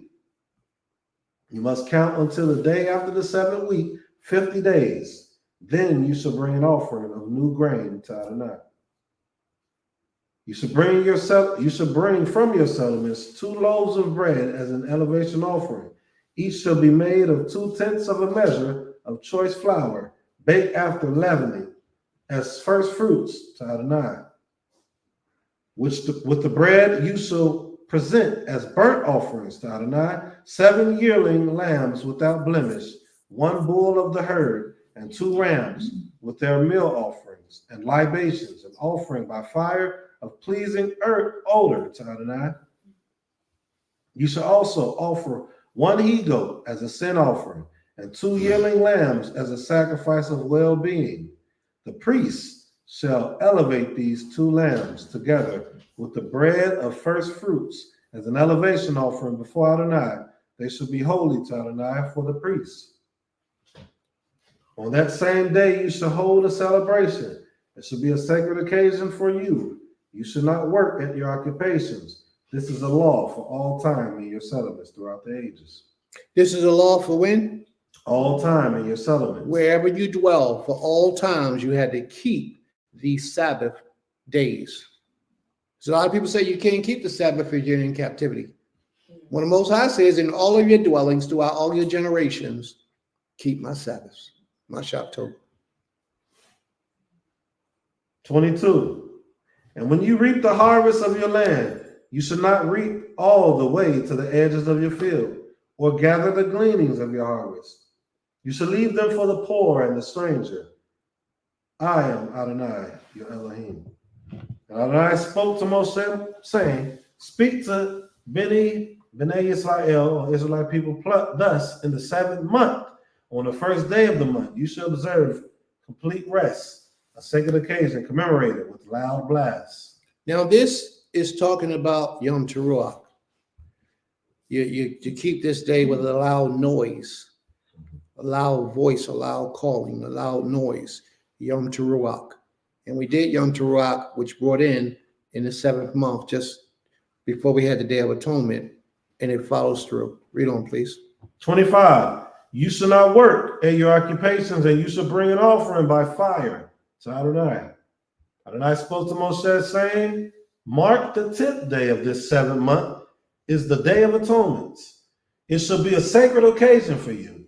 You shall practice self-denial, and you shall bring an offering by fire to Adonai. You should make an offering by fire unto the Most High. Yom Teruah is not a feast day. It's not a Chag, but it is a Shabbat. That offering by fire only meant that the priest was to offer up a burnt offering or a peace offering on that day before the Almighty. That offering by fire does not mean that you are able to cook on that day. Does not mean that. So therefore, on that day, we didn't do any cooking. We didn't kindle any fires. Read on, please. 28. You shall not do no work throughout that day, for it is a Day of Atonement. Are we on the Day of Atonement? Okay.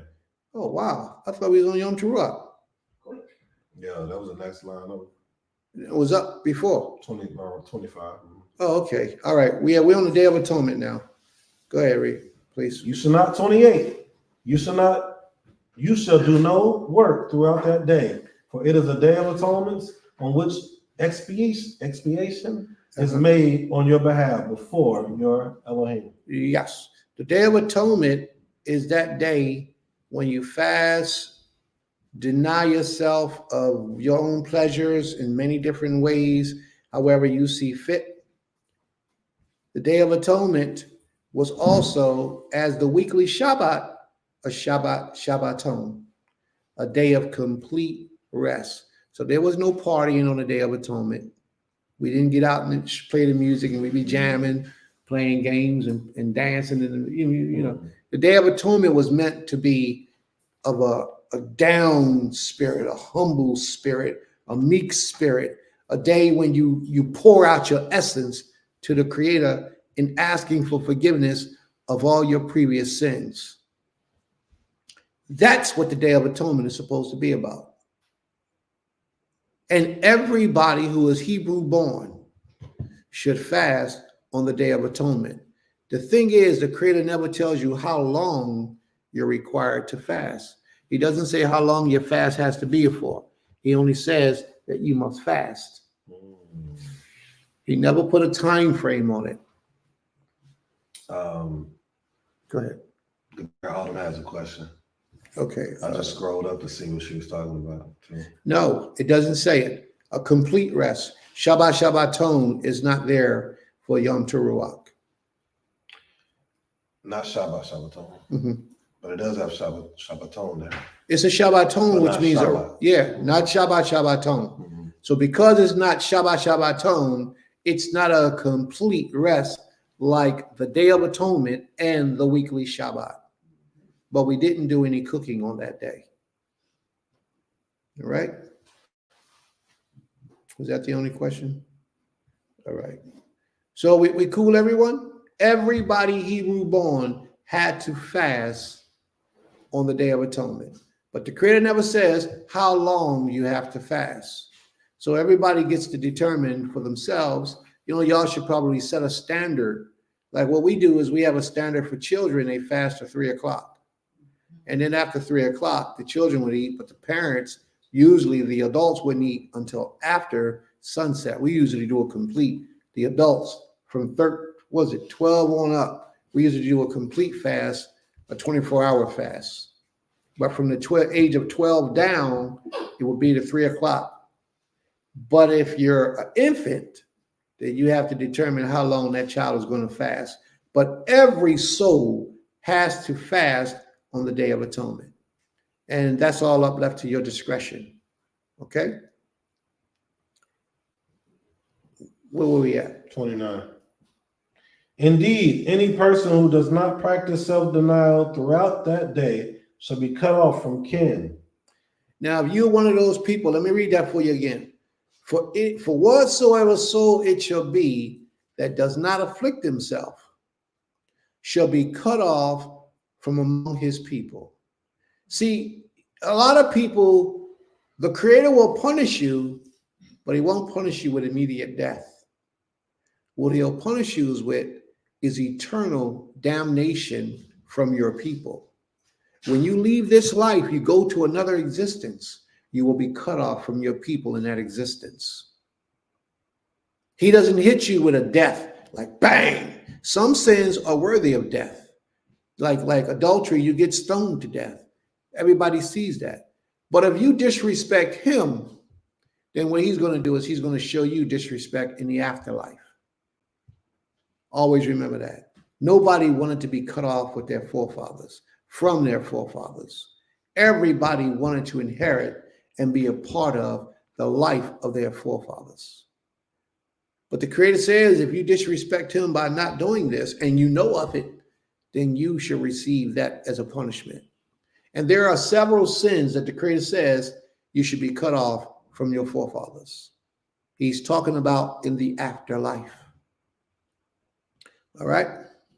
But there's something else in there I wanted to bring out. What verse was that? 28? Okay. That was 29. 28, 29? Mm-hmm. Okay. For whatever soul it be that shall not be afflicted, some type of suffering had to be done for us on this day. So think about it, family. Whatever things you find yourself doing through the week, ana is the word there, right? For affliction. Whatever you find yourself, ana. Whatever you find yourself doing every day, usually through the day, or that brings you pleasure that you do, in order for you not to do it, it's a form of affliction. Like some people are habitual, what I say, habitual with Facebook, social media, Instagram. They wake up in the morning, the first thing they do is pick up their phone and be on Facebook. They wake up, Instagram. All through the night, they hear ding, ding, ding. They waking up to see who's texting them. Some people is just crazy with it. And they got to post. And they got to show pictures. And they got to, that will be a good thing for them to do on the Day of Atonement. To resist that temptation. Because that is a way of afflicting their soul. I'm not saying that's the only thing that they do. Because you can have multiple ways of affliction, bringing affliction upon your soul. There's multiple ways, but that's one way. Then you can afflict your body by fasting from food. That's the quickest and the best way I know to bring affliction. But if you fast all the time, that might not be so hard for you to do. Because if you fast all the time, your body is conditioned not to eat. And I fast a lot throughout the year. But for some reason, the Day of Atonement is never the same. For some reason, the fast on the Day of Atonement, it's like an extra, and not that I'm doing it myself, but that fast is always different on the Day of Atonement. I don't know why, but it is. And I fast a lot. I can go 24 hours without eating, no problem. But for some reason, the Day of Atonement is an extra burden. It's an extra, some extra punishment comes with that. Or let's say some extra suffering comes with that. And I don't know why. Maybe it's because it's the Day of Atonement. Starting here in my mind and accepting it throughout life. So there's some comments that needs to be mentioned. Well, Zakaria said you answered at the bottom, but she said, I have heard some say fasting is not a requirement on Day of Atonement because scripture says that you must afflict your being, but doesn't specifically say fast. We fast, but wanted to hear your thoughts. She says, kind of yourself even desired and commanded us to bring his bones. She's talking about death, afterlife, or the aftermath. Mm-hmm. And then she just said, you answered the question. Okay, Toda Rabah. And I like the fact to see how the engagement she's doing. And Maisha, you see the engagement that they're doing? I like that. Bring the questions, bring the comments, type your thoughts in the room. Don't be ashamed, don't be afraid. But type your thoughts so that we can answer and address your question. There should be not one Sabbath day that you leave from having class and you haven't learned something, at least one thing.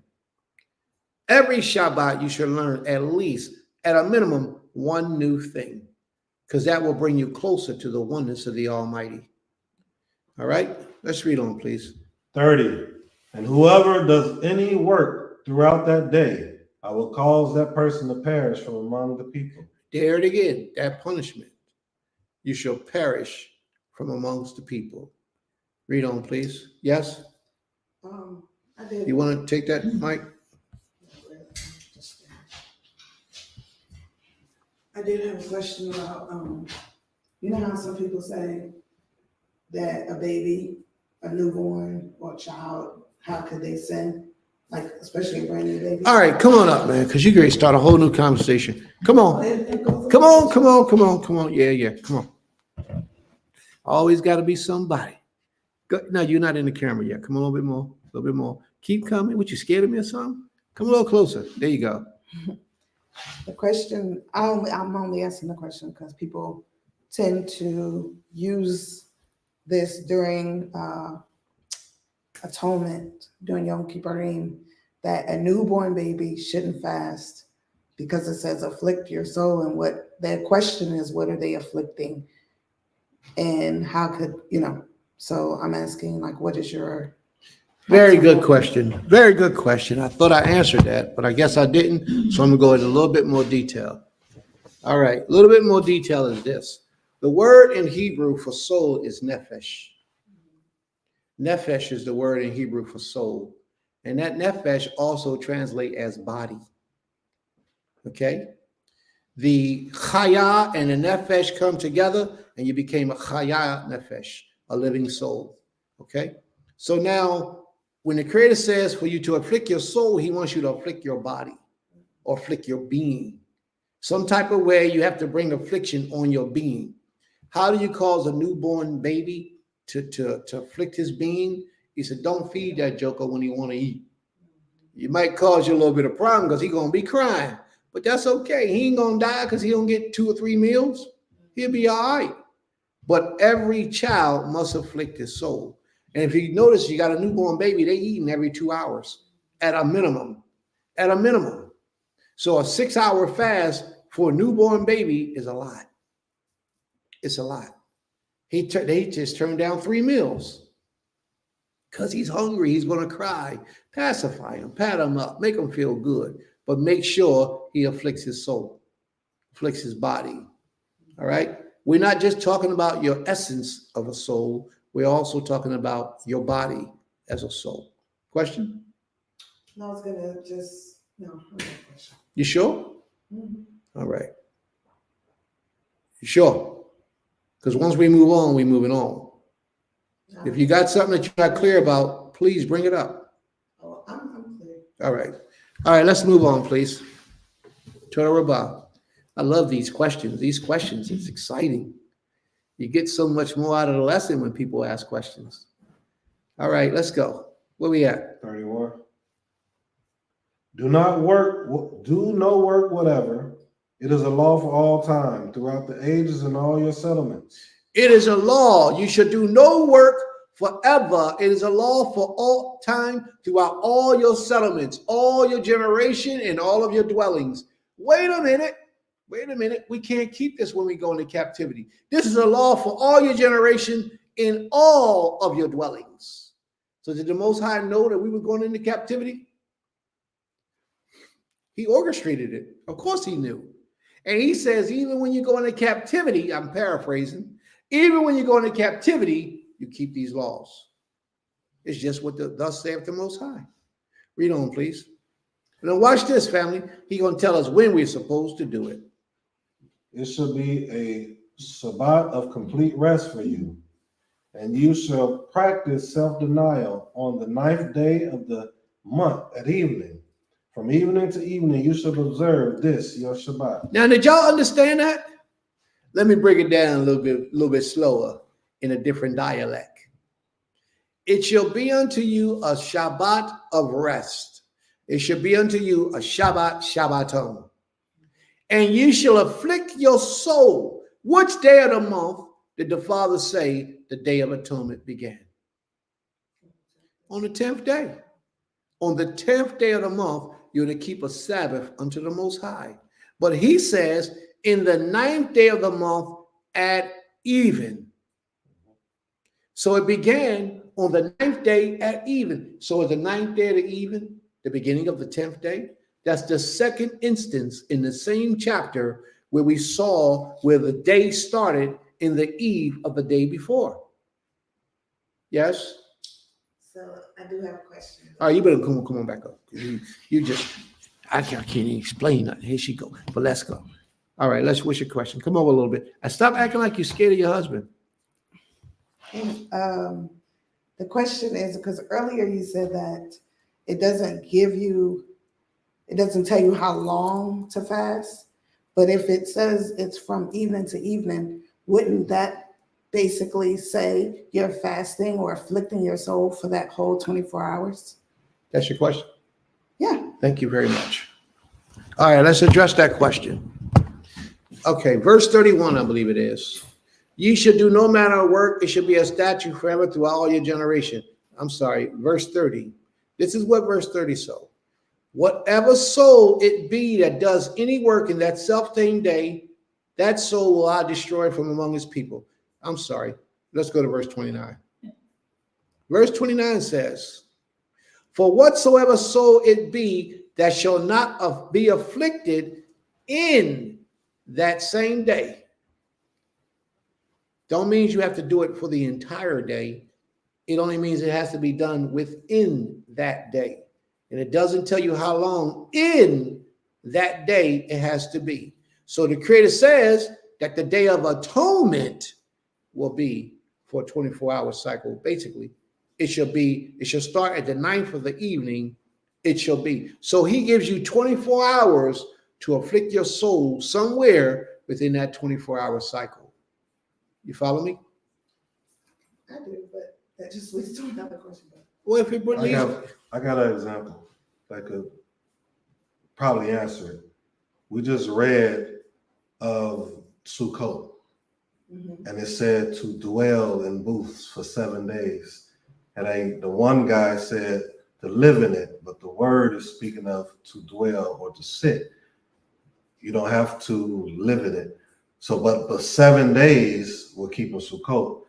So I don't know if that can answer the question, but it's not telling us to actually fast for 24 hours straight. It's not telling you how, but it's telling you the event of Yom HaKippurim starts the day before, and it's going to go all the way until the end of the following day. May the Most High be praised.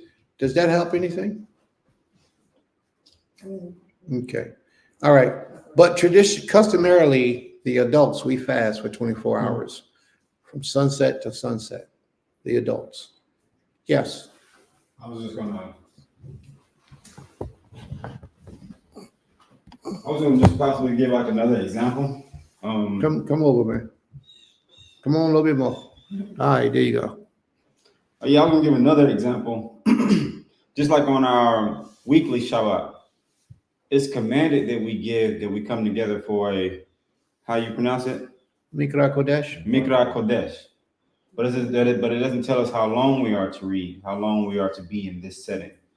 Are we in this setting for as soon as from evening to evening? This is from your answer, Nasik. It made me think about that. Could it be in that same concept? We're commanded to do it, but he gives us the opportunity to, decide on how long, or, some weekly Shabbat, some people have one class, some people do 2 classes. Some people do just class all day long from, just depends on, the person, but that's what I got from that. So I just wanted to give that example. Very good example. May the Most High be praised. Total Rabbah. Very good example. You have some comments you want to post up there? Questions? I'll click on more. Zakaria says, I was told when we first came into the walk that my children did not have to fast. However, when the day came, they both voluntarily fasted. Is that where she starts at? What's this up top? Yes, That's where she starts. We did that already? Okay. Okay. Zeruiah was not even 1 yet, and Daoud was 3. Zeruiah ate half of a banana and handed the rest back to me and didn't eat anything else for the remainder of the day. I was shocked, but their spirits, even as children, were revealed to me. Wonderful. May the Most High be praised. That's how you know they cut out the litter's life. Little children getting it in. You want to say something else? All right, come on up, please. All right, family. So, Come. There you go. so I guess for me, like, I understand that portions of days, I guess, is being said, like the Shabbat is from evening to evening. And so, in my opinion, this is all my opinion, but what I have noticed is when we don't have a Mikra Kodesh for most of the day, people utilize the portion that's not set aside and they don't keep that part holy.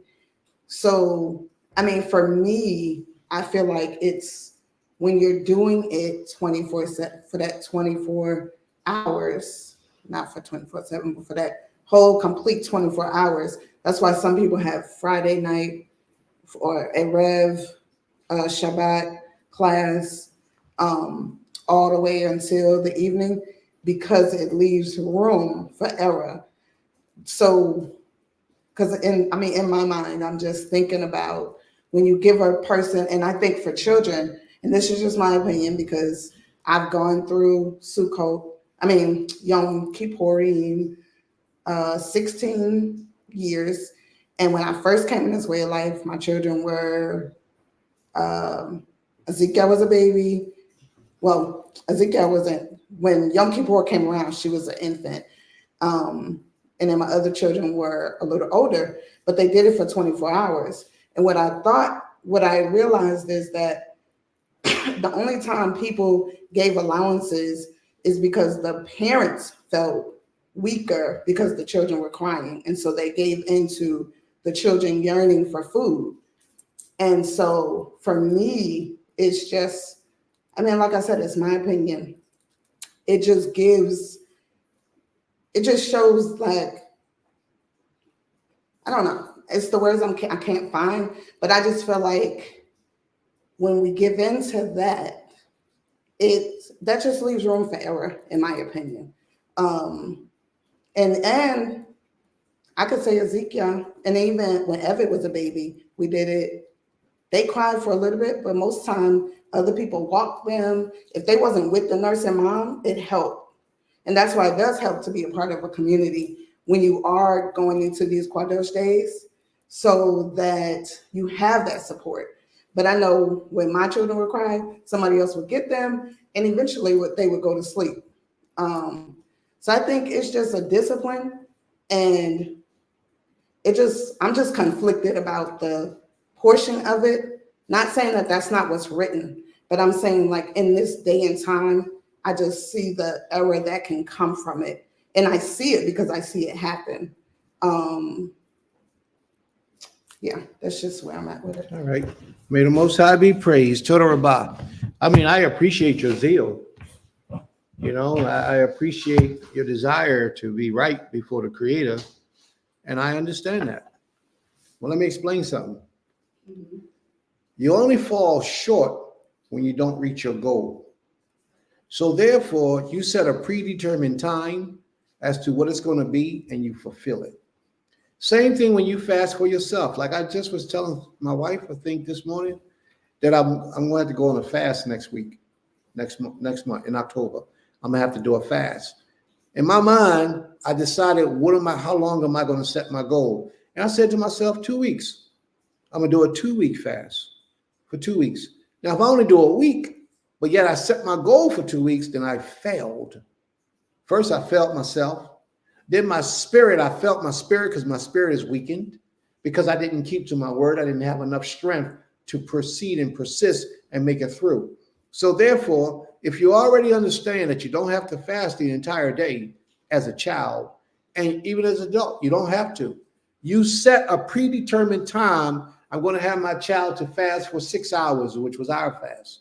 6 hours for my child because it's a newborn. And within that 6 hour time, if you give up in 3 hours, then you failed.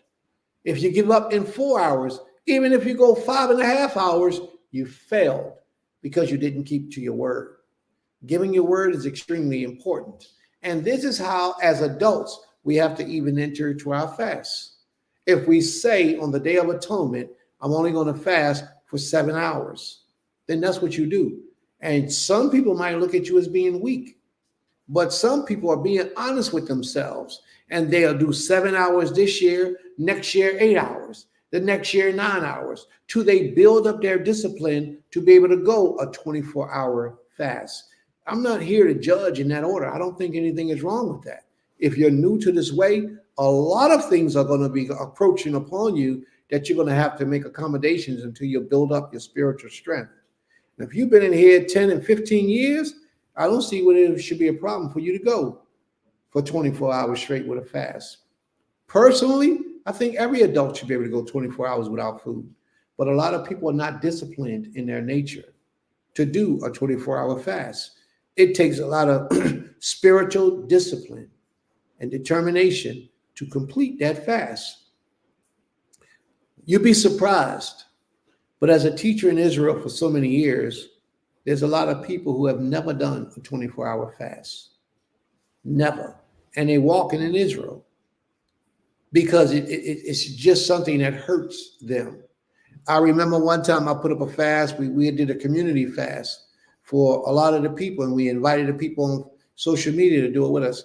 And we only fast for 3 days. Do you know how many people was coming back said they have never done a 3-day fast? They've never in their entire life went 3 days without food. So many people were saying this type of information, and a lot of these was men who have never done a 3-day fast ever, never afflicted themselves to that level. So purposely, when you set a goal and it's intentional, complete your intentions, because that's what the Father looks at. All right, King. Yeah, I love what you both was bringing out, and then like it was something that was going around Israel to where we were supposed to do something every Sunday, and everybody was there in the beginning, and they started dwindling until it was back to the one person that started it. Even that person gave in. I do want to say, like, it goes back to what you were saying with Shofar team. Like, everyone is right in their own mind, and that isn't from my understanding saying everyone is wicked or everyone is sinning. It just doesn't have that one individual or the Most High himself to put that one individual, say this is how we do it. Because even how we keep Shabbat, some people keep it different. Some people put their phone down the whole Shabbat. How many of us do that? It's different levels. All we have is what it says, and then we have what the custom is according to the people that's keeping it. That's the right. Communities, the Knesset. It just depends.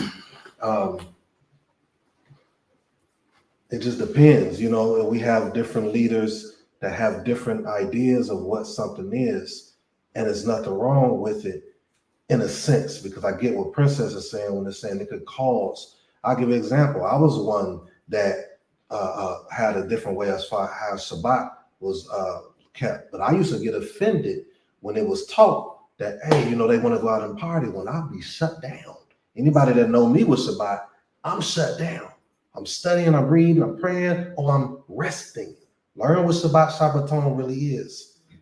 Learn those 2 words. Learn when they by itself, learn what's together, X, Y, and Z. That's not my place to put that in perspective.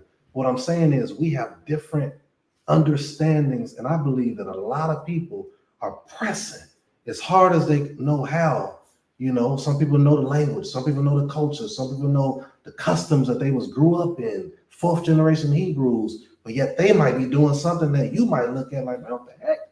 That ain't what that says. So we just gotta, you know, I commend, you know, what Princess bringing out. I commend what Princess saying and everything like that. We just got to keep that in mind. That I just pray that we keep that in mind and just keep growing and keep sharing the different thoughts that we have and things like that, because there might be somebody out there that's struggling in that direction that you brought out, like with Ezra and them. Ezra and them put certain things because what we was going through captivity and stuff.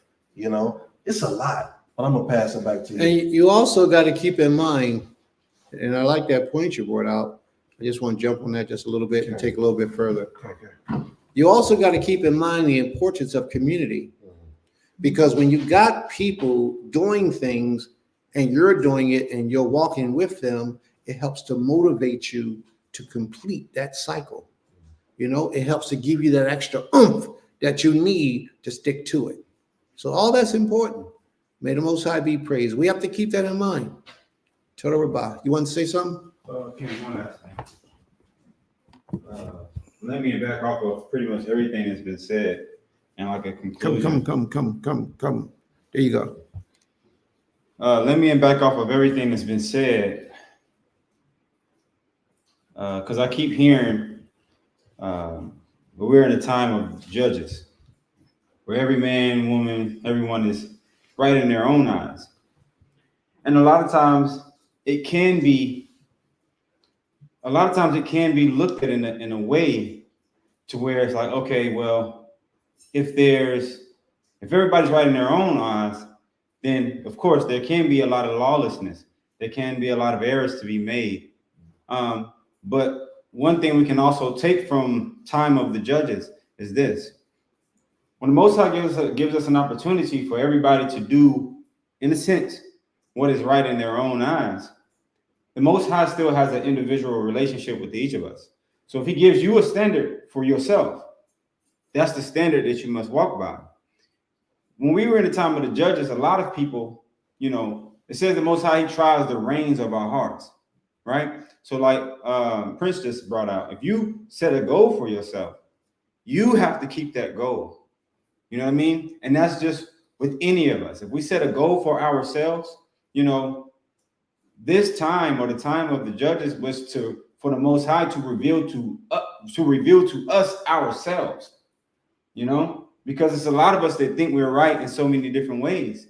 But whatever you see to be right, make sure that you're doing it at the fullest potential that you can, you know, because it's until we get to that place to where we are all on one accord, or whether the Most High provides us with an individual, or where he takes his spirit and just puts us all in the same spirit and all in the same mentality.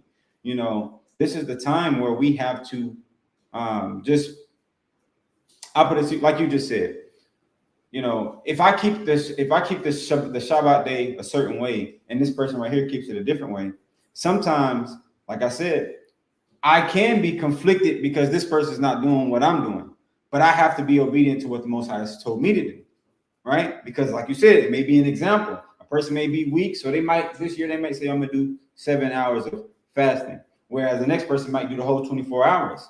But I heard somebody say this during Sukkoth, someone is always watching at all times. Someone's always watching. So, you know, whatever we see to be the divine path or the way that we should go, you know, we have to walk in that and just put your best foot forward every single time until the Most High brings us to that great conclusion to where we are all on the exact page, you know, diameter, you know, we're at the exact same page. But I only said that because, like I said, a lot of times when I hear the time of the judges, you know, I hear about the lawlessness, and the lawlessness comes in because a lot of people are not speaking to anyone here, but just Israel. A lot of us are not true to even the things that we teach. You know what I mean? And so everybody being right in their own eyes, it ain't even that they're right. It's just that it's you know, whatever you're teaching, whatever you believe, make sure that you're doing it. Make sure you're not putting it on the front. Make sure that you're not putting on, you know, that you making it seem to appear to be one way, but you're really another way. So it's, you know, everybody's at a different place when it comes to understanding.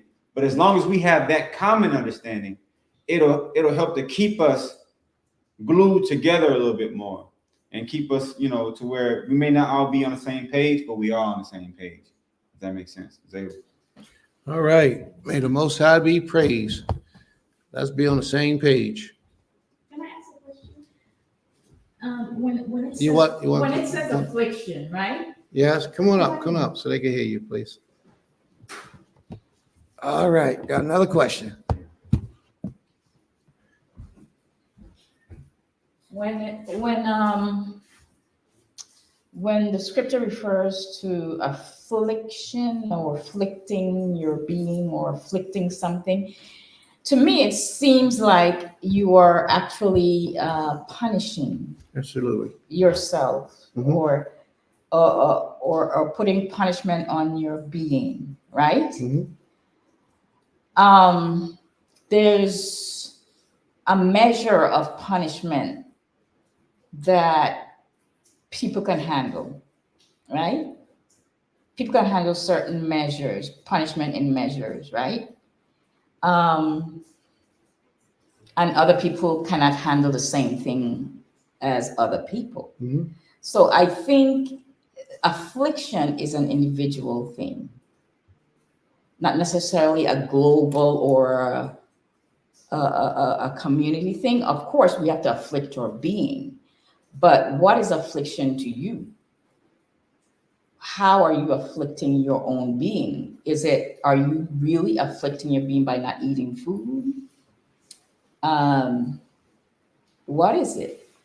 How crucial is it to you to afflict your own being that it takes away you're not, I mean, to me it takes away something when you punish yourself, right?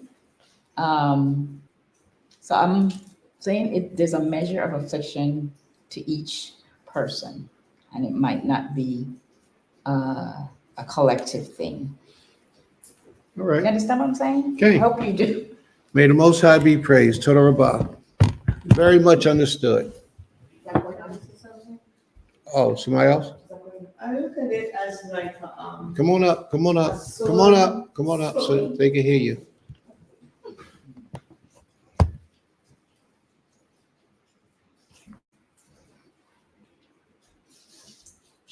I see it as a solemn occasion. A time when you're earnestly seeking the Most High and you're so wanting to get in tune and in touch with Him that it's just you agonize with Him. You just want Him to show you the way, to lead you to whatever the reason is. Could be for any reason. Some people it could be for to have a child, it could be for a closer walk, it can be for anything. It's like you're just seeking Him earnestly. You just have to have His attention, you know? So that's the way I see it, as a very solemn, Absolutely. you know, really, really agonizing with Him. All right. May the Most High be praised. I like the way she put that. I got one more thing. Earnestly. One more thing, because we were talking about when it came to fasting, you know, for some people, 24 hours may not be, you know, much for them. So I'll just use my experience for the Day of Atonement, right? So I fast naturally a lot. So me going 24 hours without food sometimes is not a challenge for me. So what I did was, I think the day before the Day of Atonement, the last thing that I had ate the day before was about 1:00 p.m. Day before. And when it came time for us to have dinner right before the sun went down, I didn't eat, right? Because I already knew that one day for me is not really much of a challenge, right? And so I gave, instead of me waiting until like the Day of Atonement, I fasted, you know, 6-7 hours before the actual Day of Atonement began. That way, by the end of that 24-hour period, even in the evening, I was feeling it. Like I was saying, this Day of Atonement is different. Once you accept it into your mind, your body and your spirit, your body takes on the spirit of affliction. So it feels different. It just feels different. But I'm saying that to say, like I said, you know, for me, I felt like if I would have ate right before sundown, I wouldn't have given myself a fair opportunity to feel and afflict something. So I'm saying that to say that, like I said, everybody knows what is an affliction for you. And we have to, you know, we have to be able to, you know, whatever the Most High set in your heart, try to exceed that goal. And I'll say this too, you know, because everybody has different beliefs when it comes to children, but I'll just, like I said, use my experience just to shed a little bit of light. So my, you know, this was my household's like first time fasting, right? And my Isha, she's pregnant right now. And so her fear at first was that, hey, if I don't eat for the whole day, you know, my son, you know, dang, what we gonna do? And so I told her, you know, just relax. You know, you're gonna do fine. But for our son, I decided that, okay, I'm gonna give him to 3:00. That's you know, it's crazy to say that, but that's the time that I actually gave my son, not based upon what nobody told me or anything, but I was like, I'm gonna give him that time, and that's gonna be his time. But as far as so my son, we ended up being up here in class until about 4:30, 5, and he was cool the whole entire time. We went back to the house, he still was cool, you know. So he had exceeded the goal that I had initially had even set for him, you know. And in that, on the way back, it was hitting when we was walking, because we even walked back after that class. So when we was walking back, my son, he started crying. You know, he was crying on the way back. He didn't want to walk. You know, he was just crying the whole way back. And I said, it's gonna be all right. I said, it's good. What you feeling is good. You need to feel this. You need to afflict yourself, because sometimes you be talking back. So you got things to afflict your soul for. Okay, so you know, I can't say that if the Most High was pleased or not, but what I will say is that, I seen that, like I said, he exceeded the goal that the most, that the Most High placed in me to set for him. And then my Isha, she went all the way to like right before the sun came down. You know what I mean? Whereas at first she was thinking that she wasn't going to even make it. And not even to say too, my son Zion, he didn't even eat the night before. You know what I mean? Like when he had ate a little bit earlier that day, but he also didn't eat at evening, in the beginning of the time. So I believe a lot of it had to play into, like I said, just us being around each other, us continuing to stay in one mentality and mindset. And I think all the children here exceeded, the goals that the parents had set. You know what I mean? And so, like Aim was saying, it's like affliction is different for everybody, but whatever you're something that afflicts your soul, just like I was just brought up with it when it comes to the cell phones. Me personally, I just got back on social media. You know what I mean? I don't even have a Facebook. I don't do social media at all. I don't really do social media. So me fasting from social media wouldn't be an affliction. You know what I'm saying? So I have to fast in other ways. You know what I'm saying? I like to, be outside and playing music and playing guitar and stuff. So I have to afflict my souls in different ways. But whatever way he give me, I have to do it that way because the Most High knows what my afflictions are and what everybody's afflictions are. So that's my last thing. All right. May the Most High be praised. Come on up. This is what happens when you open the floor up for everybody. We've been on this. Wait till I get to my. Come on. Go ahead. Do your thing. No, I just wanted to pull what Zakina Laurel and Azante put, because why are we afflicting our being? Why? What's the purpose, right? And it is also to focus more on our alignment with the Creator. Are we afflicting our being for no reason? Is that a question or Yeah. No, I'm just saying.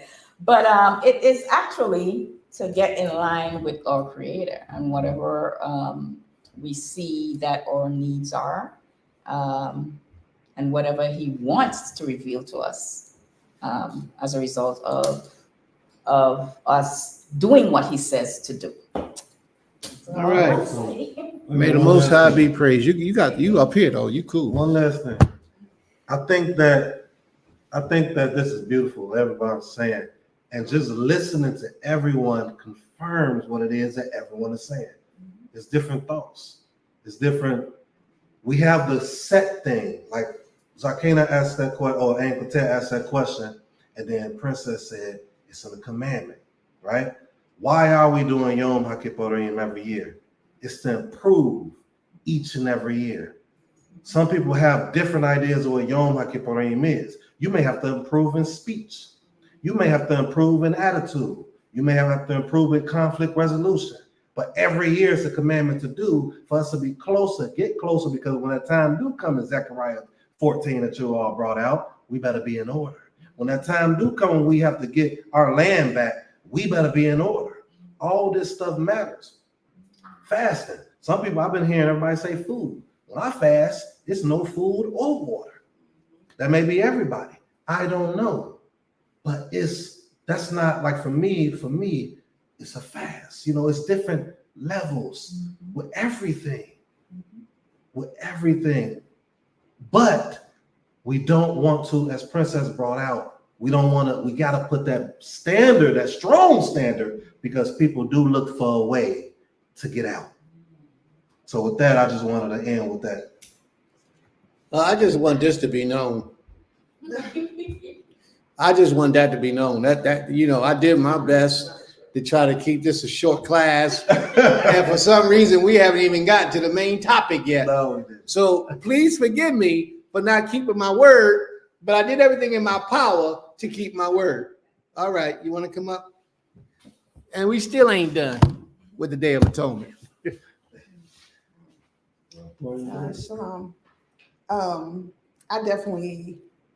I think something that Nasik just pointed out, the conflict. And I think that's my biggest thing is the conflicts of the various, I guess, allowances. Because, and I'm only speaking from my own experience, and this is not to judge anybody, but it's to show, like, I know when I first came in this way of life, I was, as people like to call me, overzealous. And I remember for a moment it like bothered me, but then I just started looking at my children compared to people who just let their children do whatever, like, and I would mostly look at people who were born and raised in this way of life versus, and they're the ones calling me overzealous, but they were born like third, second generation. Me and my children just basically came into this way of life, and my older three children weren't born in this way of life. They were 10, 6, and 4. And once the Most High opened my eyes to what the law was, and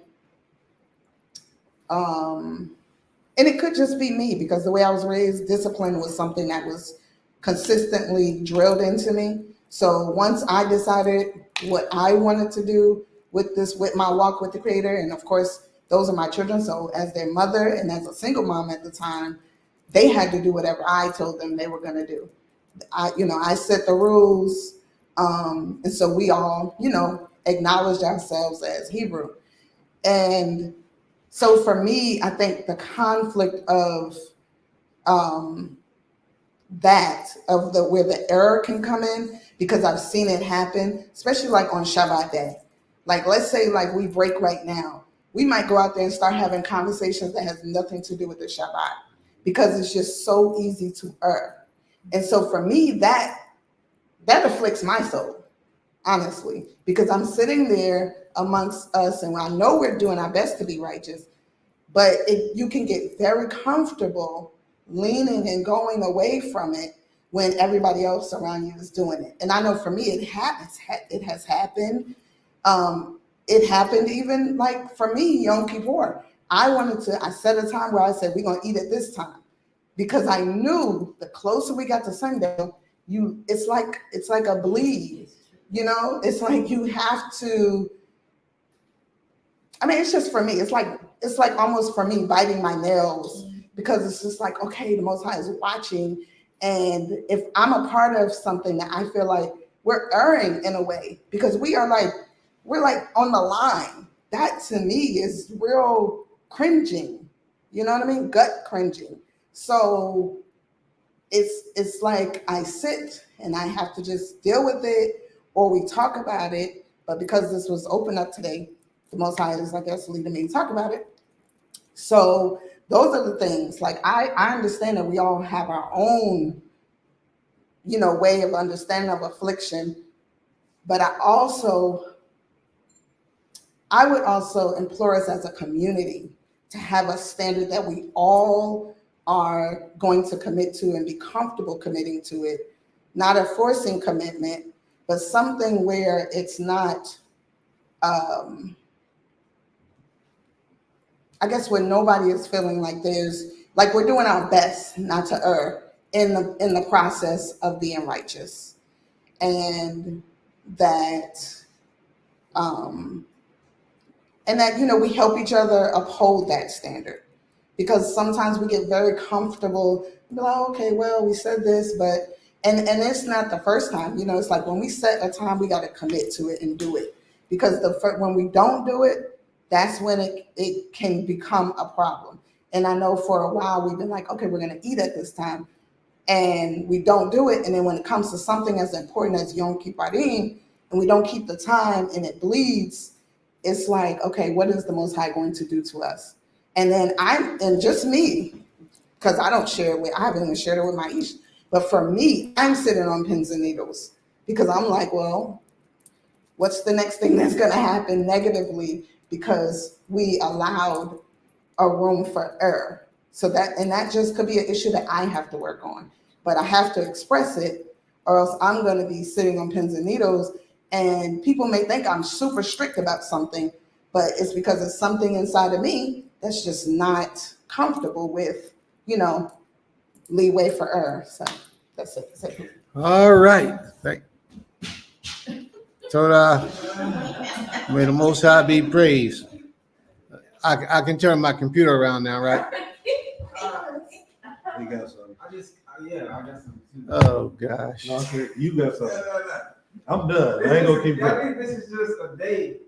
No, it ain't the day. Y'all blaming it on the Most High. The Most High ain't doing it. Y'all doing it. Come on, man. You're going to blame it on the Most High. The Most High had it be this way. Yeah, right. There's a permissive will, and then there's his will. And see, what I'm working on right now, I just want to Come be on more, over a little bit, man. participate. Yeah, yeah, right. But now I relate to what Princess is saying a lot when it comes to being viewed as overzealous, and how it can be afflicting, because you brought out a powerful point, in my opinion, when it comes to, and this is my opinion, when it comes to, like you say, the Sabbath day and Shabbat days and feast days, and a lot of people don't think about this and don't pay attention to it, but I do, is our conversations. Yes. And I'm one of those people where if I hear something, and a lot of people think I'm overzealous, even for what I'm about to say. And I know everybody may not agree. Most people probably won't agree. But it's like, for me, some people can see me, see like I don't listen to certain music, period. I don't watch certain movies, certain types of movies, period. I don't, there's a lot of things that I don't do. Even in my conversation, like when certain conversations is brought up, it's cringy for me. And this ain't even going into just feast day, just period. Certain things, certain conversations is triggering for me, But I relate to that because, like Princess is saying, a lot of times we do search for a way out, and we're not even search for a way out, but it is easy for our minds to go into an idle place, whereas we're not continuously keeping that focus, keeping our minds turning upon reverencing the Most High in everything we do, all the way down to our conversations, And I think that was a powerful point to bring out, because a lot of times we can say any time period, but especially during times where we are to reverence the Most High. And I've seen this I'm not speaking about like this community, but I'm saying as a nation, I've been to certain gatherings in certain places, and we've all experienced certain gatherings, certain places where, it's supposed to be a holy set apart convocation, a holy set apart time.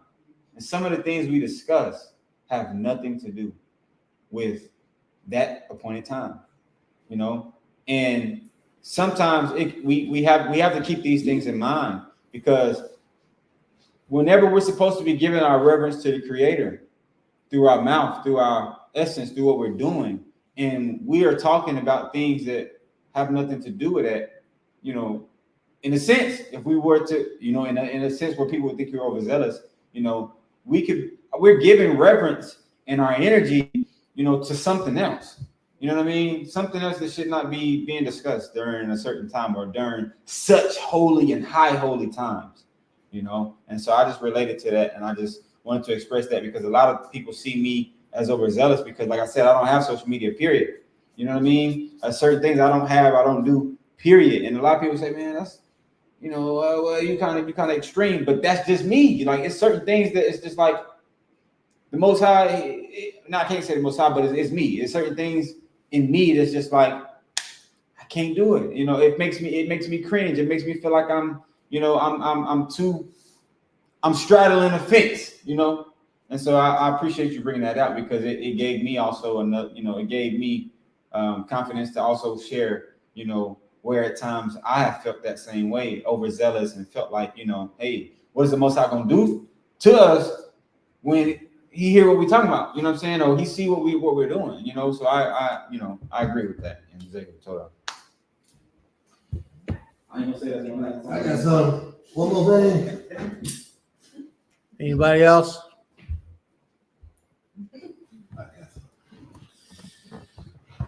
That's why, for me, that's why I said, as far as you brought something out. It was something we was talking about during Sukkoth. And in the Sukkoth, we were talking about titles. And we were talking about how judges, you know, when we stand before a judge, we give them respect. But when they leave that, they're not acting in their office, their day-to-day life. I said that we don't have that luxury as Yisrael. We have to be a certain way at all times, but I still stand on this a remnant of a remnant. So the people that like Princess bring it out, we can't. We're not gonna be able to shift or change it. The righteous people that we may be speaking of, I think that'll be levels. But when it says 6 days thou shalt work, and that 7th day you shall cease, I go a step further and say, because that word is malak or malakah, which is the same root from malach, messenger. And I look at that word in that Shabbat saying 6, it's not talking about just work, like going to work in a Costco or going to work in somewhere else. That is given to us. So that malachah, to me, is talking about us as servants. We're supposed to be 6 days still moving in the way that we're supposed to do through the commandments. And that is dealing with messenger type work, stuff pertaining to the Most High. That's my stance. I never really put it out there like that. But that word is the same word.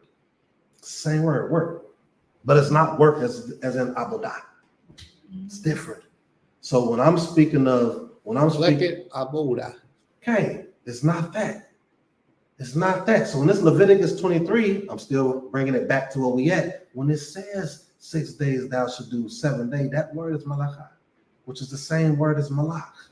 It's just different. But I'm looking at it from a standpoint of how we're supposed to move. So that's in every way, not just on the holy days. It's 6 days. So we got it. That's why that law is in the places how to do with our community, bearing false witness and all that other stuff. It's telling us not to do that. Stay in your messenger position, malachah. So, but it's levels. We got different levels.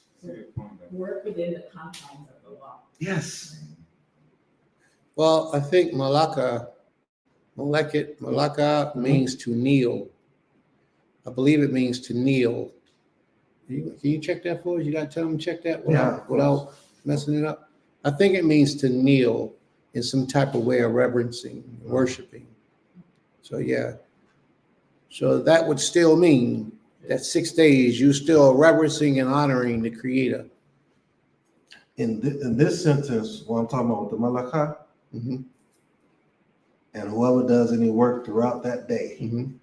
I will call. So that work, because in the day of atonement, I ain't gonna get into it. But yeah, we'll talk about that. We'll talk about that later. All right. So, we done? I'm done. Y'all sure? I'm sure. I just want to go on the record one more time and make it known that I tried to make this a short class. I tried to keep it limited for like 2 hours, but we done went already 2.5 hours already. Yeah, it's been 2.5 and 45 minutes, maybe an hour of that has been people coming up, voicing their opinion. But you know, it's good. Y'all do y'all thing. I'm not telling y'all to hold back.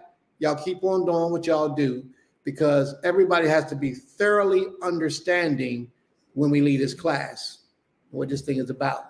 And Sister Zakaria just been up in there promoting y'all to go ahead and just keep it, you know. So let's go, family. Let's go. Where we leave off at?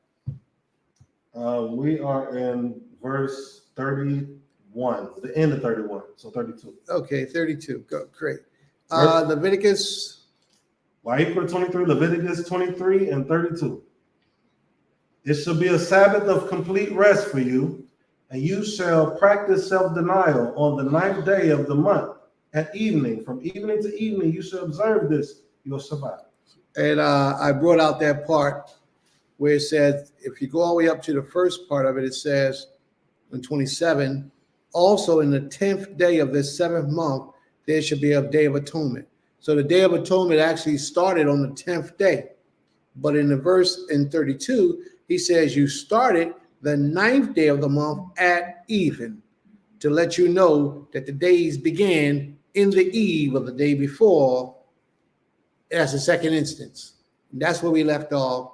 And then everybody took it from there and just brought up all your wonderful comments and questions and paragraphs. I mean, and dissertations, and y'all did a great job. May the Most High be praised. So we're on 33 now. Toda Rabbah. Adonai spoke to Moshe, saying, say to Bnei Israel, or Israelite people, children of Israel, on the 15th day of the 7th month, there should be the Feast of Booths. Now, if you look at this in Hebrew, on the 15th day of the 7th month, there should be a, what's that word for feast? Chag. Chag. There should be a chag. Y'all see it? Highlight it up there so they can see it, please. Underline it with your cursor, your mouse, See that word right there? Chag HaSukkoth. Chag. That chag is what I want y'all to put your emphasis on. That chag. That chag is telling you how to keep this holy day. Not in full detail, but it's letting you know that these are one of these type of celebration times when you have a chag. Now I would be wrong if I don't bring this out to y'all, because I got to make this clear. Chag is also mentioned in the book of Numbers 16, Deuteronomy 16. Can somebody go there for me, please? Deuteronomy 16. I believe it starts at verse 11. I believe. Actually, I can pull it if you need me to. Deuteronomy 16, I think it started around verse 11. 3 times a year, all males shall appear before the Almighty. Deuteronomy 6:11. Is that it? Go up some. I might have went down. There it is. Go up a little bit more. One more. 7. Go ahead. Some more. I went down too far. Read on. Keep right No, up. Keep going up. Okay. Well, so you fast. Go up more. Might be. It might be. Yeah, it should be. For 7 days. Keep going. You shall not eat anything. Where we at? Verse 4? That's 3 right there. All right, let's just read it. Let's just read it. 3 times a year, all males shall appear before the Most High. Deuteronomy 16, I thought it was verse 11, but I'm wrong. Okay, verse 16. Devarim 16:16. Deuteronomy 16:16. 3 times a year on the feast of unleavened bread. Now, if you look at that feast is Chag of unleavened bread. On the feast of weeks. On the Chag of weeks. Oh, so I was trying to highlight it. And on feast of booths. And the feast of booths, which we're in now, Sukkoth. All of those are called Chags. All right. So Yom Teruach is not a Chag. On Yom Teruach, you didn't even have to appear before the Most High. Now, what that means in that part of appearance means that you have to make a journey back home for those Chags. You had to make a pilgrimage back home to appear, no matter where you was at in the earth.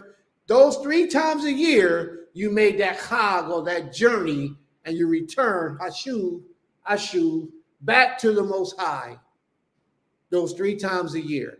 Are y'all with me so far?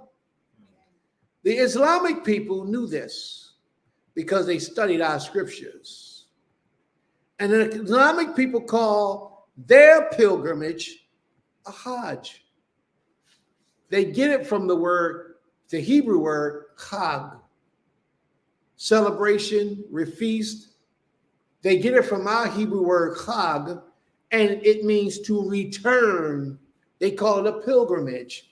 Same thing that we had to do in the book of Deuteronomy, the 16th chapter, the 16th verse. We had to return back to the Most High. and keep that celebration, that festival, that feast time. So now, what is a Chag? How do we do a Chag? Let's go to the book of Exodus and see the first Chag that we have on record, how it was done. Let's go to the book of Exodus and let's start in verse 14. 12th chapter, verse 14. My apologies.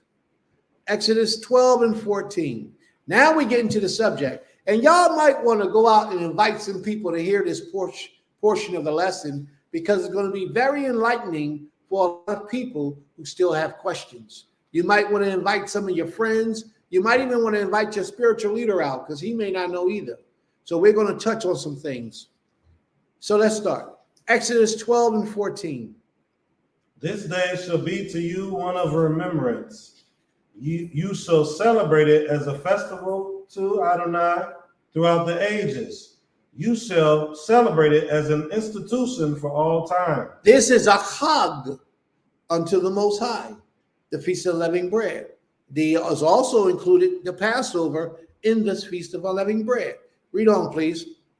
7 days you shall eat unleavened bread. On the very first day you shall remove leaven from your houses. 7 days you shall eat unleavened bread. You shall celebrate it before the Most High. And you shall remove all leaven out of your houses. Read on, please.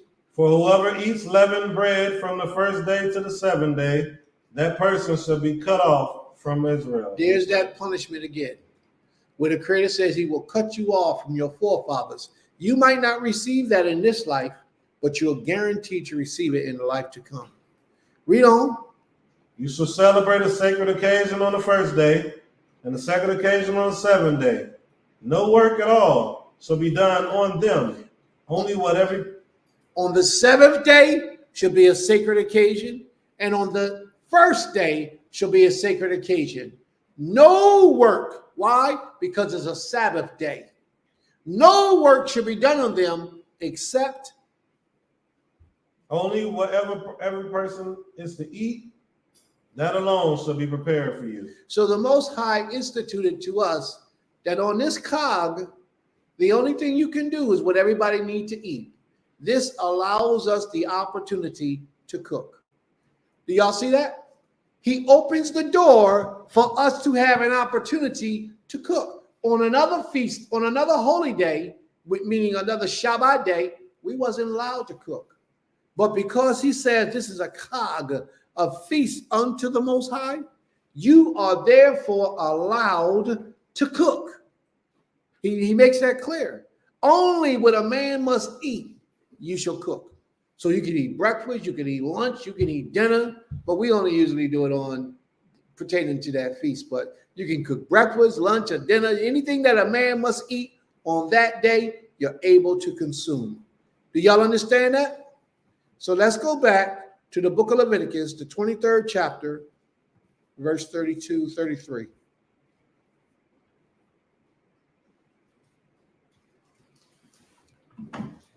So now y'all see that on a Chag, and I took y'all to the book of Deuteronomy 16 and 16 to show you what all of those Chags that we have, Kogim, I think it would be, the Kogim that we have, how each one of them is spelled out. The Feast of Unleavened Bread, which is Passover, is included in that time. The Feast of Unleavened Bread. What's the next Chag that we had? The Feast of Weeks was the second one. Anybody know what the Feast of Weeks is? We read that first when we first read the 10th verse of this. We was reading the Feast of Weeks. For 50 days, you would count the weeks. And on that 50th day, you would have a celebration to the Most High. We had to bring in your grain offerings, your fruit offerings, and all the fruit of the fields, and you celebrate it before the Most High on that day. All right? That's the Feast of Weeks. They call that Shavuot in Hebrew. Shavua mean week. Shavuot mean weeks. So therefore, we had a copulation of Shavua and made it Shavuot, which is the plural.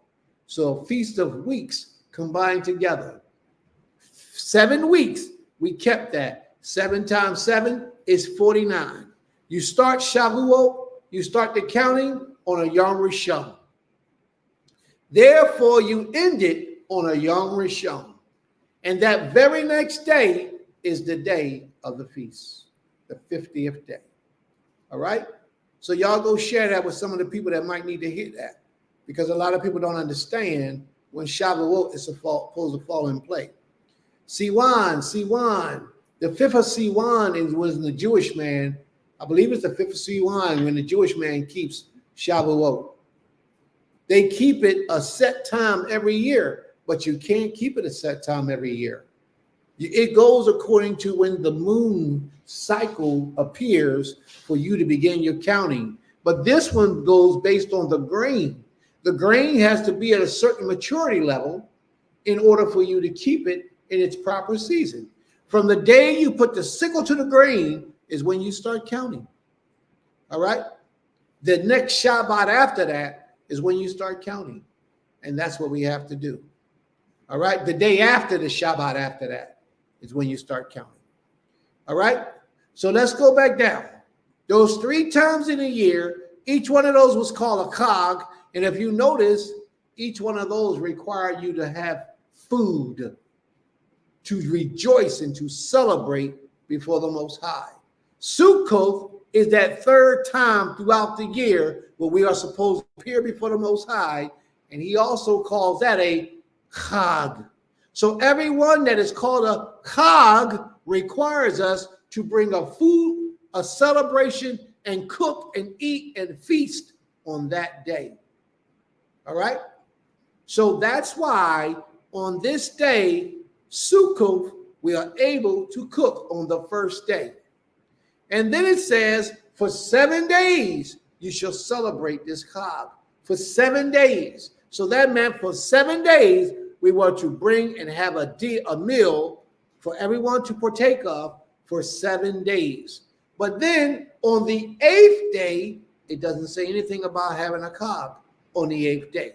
But what it does say is that on the 8th day, you had to bring a fire offering made by fire to the Most High. So for the entire 7 days, you brought an offering made by fire. And then on the 8th day, you brought an offering made by hot fire. But the Chag was only celebrated for 7 days and not 8.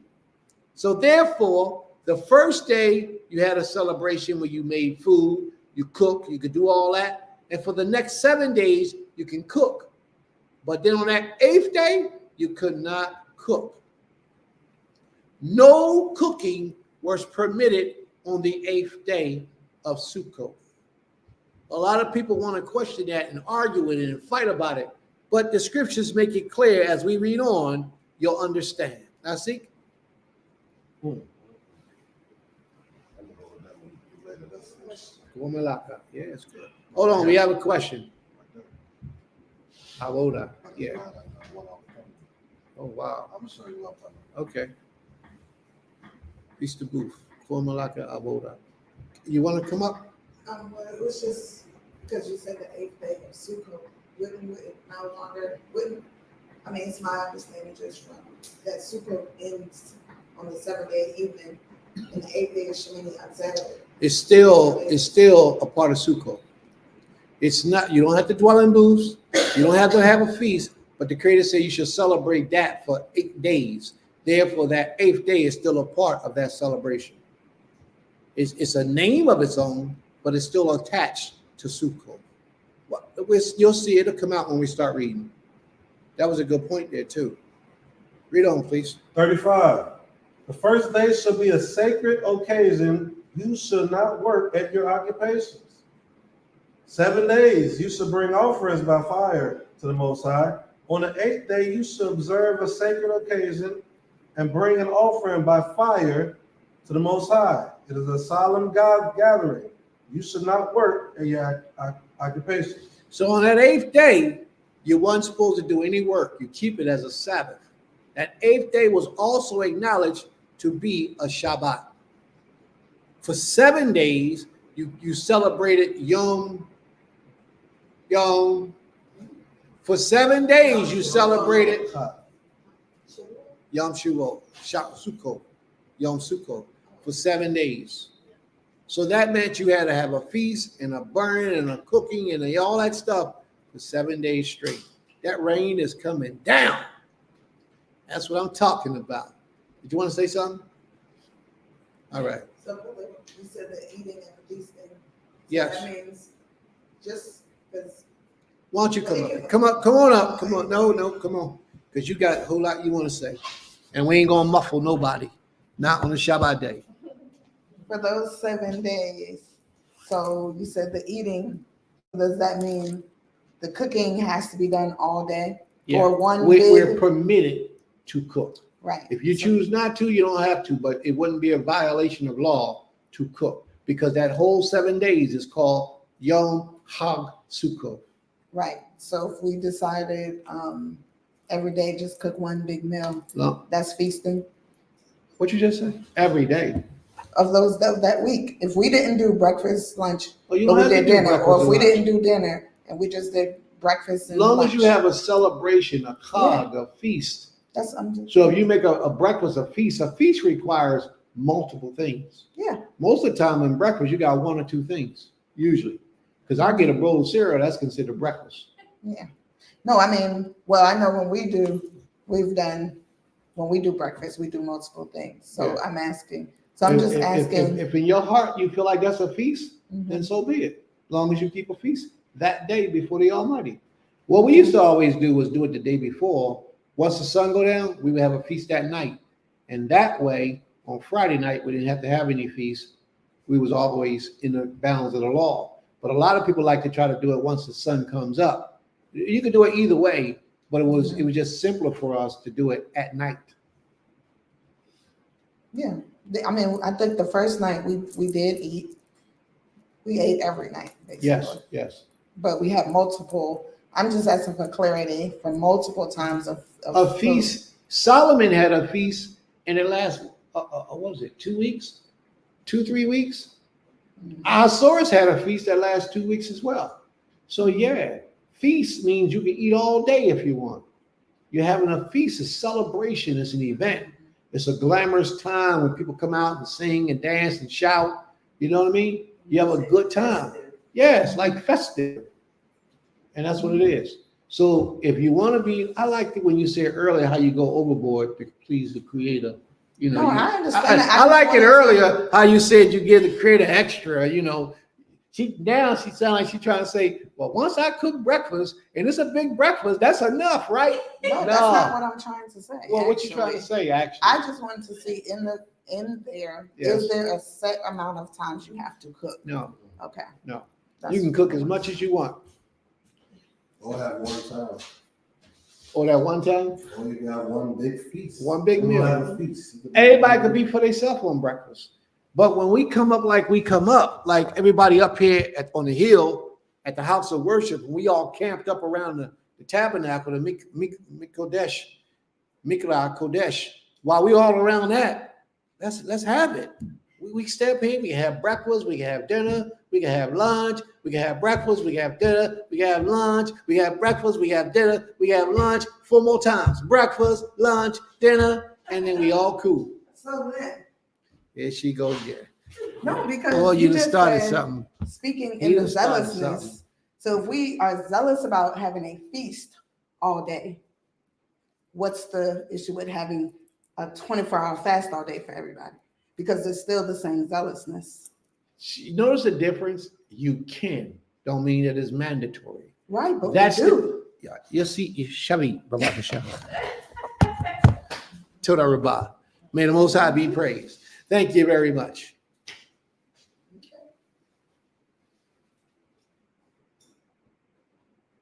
Yeah. Okay, yeah, so that's another question right there that came up. Now, this was one of the issues that we had that a lot of people wanted to have an answer to. It says, if days 1 through 7, if one of those days fall on the weekly Shabbat, and the 8th day isn't until Yom Rishon, let's say, or Yom Shani, Sunday or Monday. If the 1 through 7 falls on the weekly Shabbat, can we cook on the Shabbat day? Y'all hear that? What do y'all think based on the teachings that y'all heard today? What do y'all think? Can we cook on the Shabbat day if day 1 through 7 falls on the weekly Shabbat day? So if Saturday or the 7th day, so let's say day 6 falls on the Shabbat, do you still cook? Because normally on the Shabbat, we don't cook. Yes? Iman, you want to say something? Oh, I thought I saw your hand go up. That's all. yes. All right, well, come on up. Here she go again. Come on up, babe. Come on, do your thing. Do your thing. We so Just- proud of you. Go ahead. Okay. So the first day and the 7th day are a set day of holy day, right? That's what it is? The first day and the 8th day. Okay, so, but Or you the said 1 set through day- 7. Set day holy days. Okay, so the set day holy days.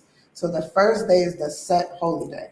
So if it falls on a Shabbat, I do understand that being able to cook on a Saturday Shabbat or a SAT day Shabbat versus the other days. And then the 8th day, we don't cook on this day anyway. So if it had happened to fall on the Shabbat, we would be doing what we regularly do on the Shabbat anyway, which is just either have food already prepared or have cold food for that day.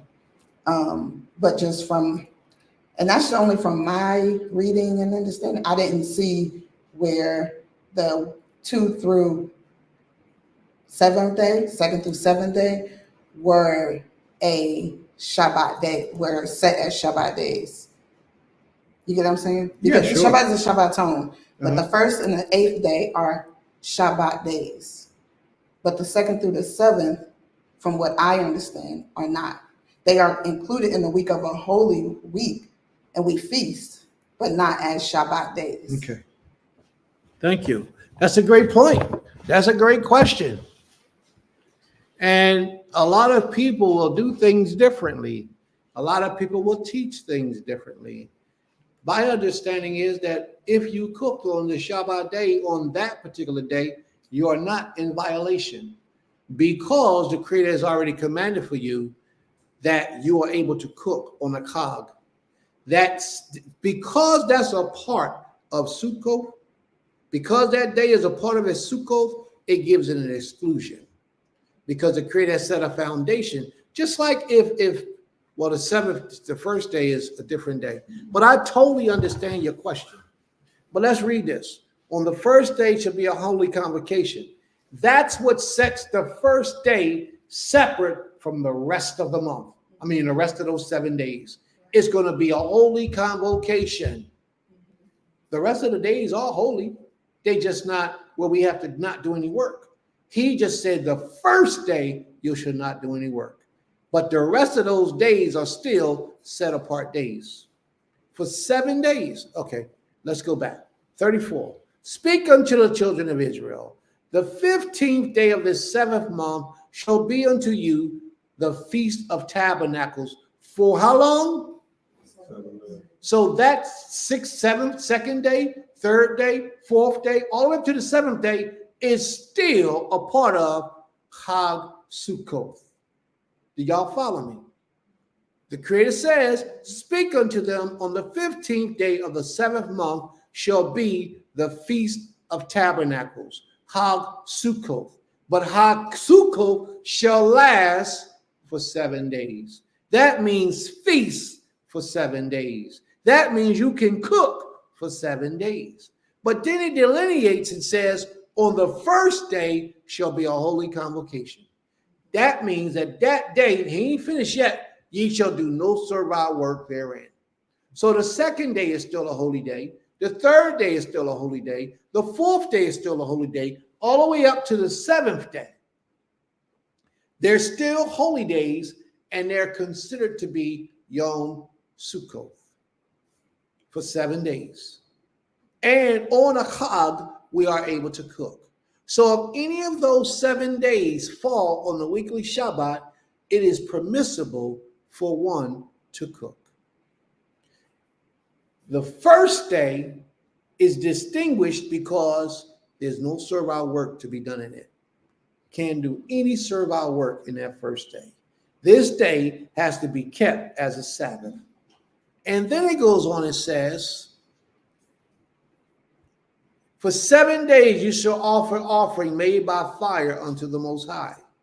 And on the 8th day shall be another holy convocation unto you. And ye shall offer an offering made by fire to the Most High. It is a solemn assembly, and ye shall do no servile work therein. So the first day you was to do no work, and the 7th day you were to do no work. But all of those days are considered to be Yom Chag Sukkoth. Because Yom Chag Sukkoth lasted for 7 days. Actually, it lasted for 8 days, but that 7th day you got specifics, and the first day you got specifics, and the 8th day you got specific instructions of what you could and could not do. All right? Any further questions? All right, let's move on. Toda Rabbah. Initial response will be technically, yes, we can cook. You want? We got a couple. Another one. In the time of the harvest, there should be a great fest or feast at night, and awake in the morning and anew. That was by Nathan on the time. Okay, may the Most High be praised. Very good analogy. The Bear Autumn says, my initial response would be technically, yes, we can cook it if days 1 through 7 fall on Shabbat, but you can have a feast without cooking with heat. That's absolutely right. You can have a feast. You can cook the day before. That's one way to get around. If you're not sure or if you don't feel comfortable, that's one way you can get around it. Cook all your food, like I explained. You can cook twice the day before. You can cook for that day, and you can cook enough for tomorrow if you don't feel comfortable cooking on Shabbat. All right. So a lot of people, they won't do it that way. So they just cook double. Read on, please. Mordecai says, wait, so we cannot work at all during those 7 days of Sukkot? Am I understanding that correctly? Or is it only the first day we cannot work at all? Okay, never mind. Question answered.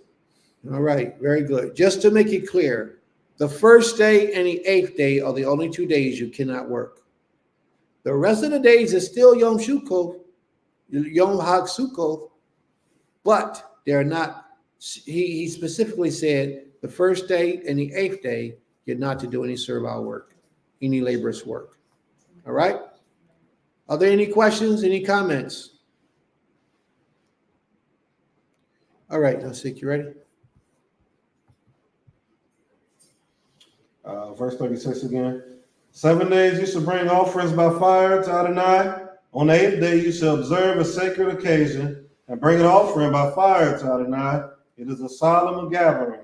You should not work at your occupations.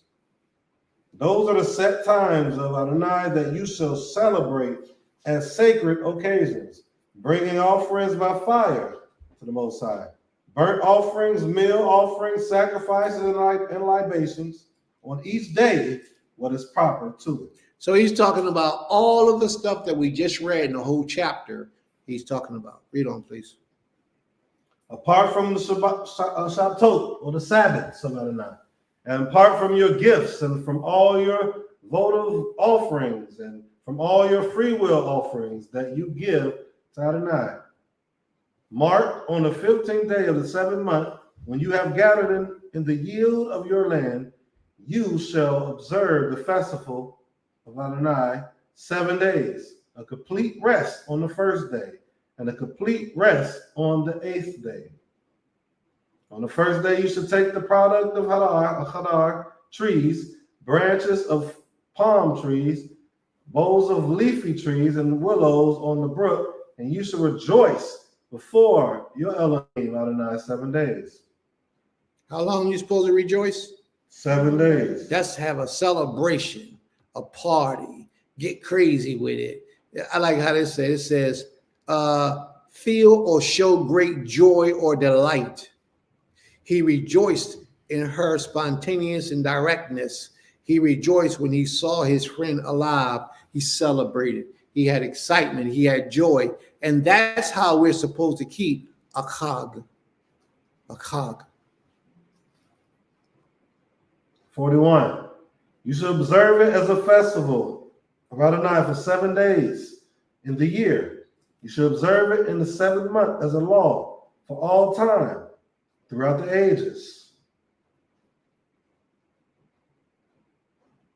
Oh, so luckily I was just trying to make sure there was a card.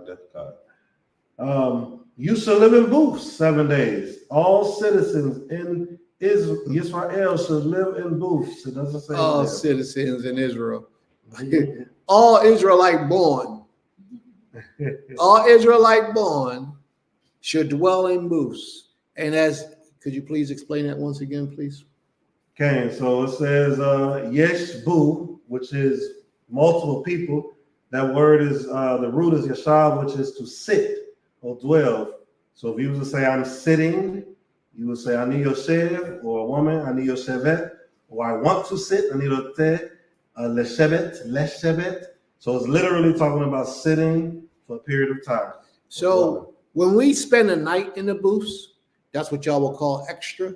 But we do that because that's who we are, extra. We spend the night out in the wilderness to absorb. But yesterday, what we did was we dwelt up here all day. We dwelt up here the whole day. For most of us, we spent a lot of time. So we was actually keeping the law. All right? Read on, please. 43. In order that future generations may know that I made Bnei Israel, the children of Israel, dwell in booths when I brought them out of the land of Mizraim. I, your Elohim, not an I. So Moshe declared to the Israelites the set times or appointed times of the Most High. All right. Are there any questions or comments, family? Are there any questions?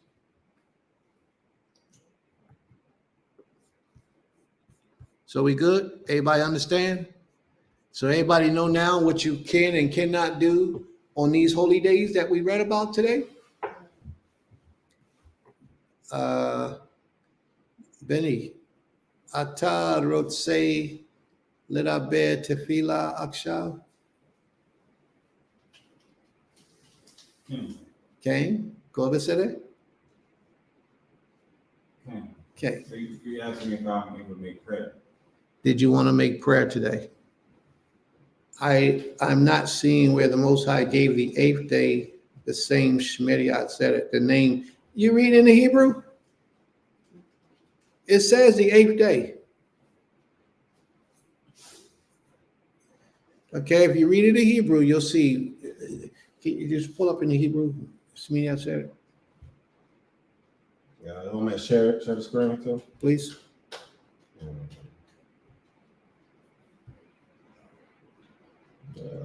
This one, things that one.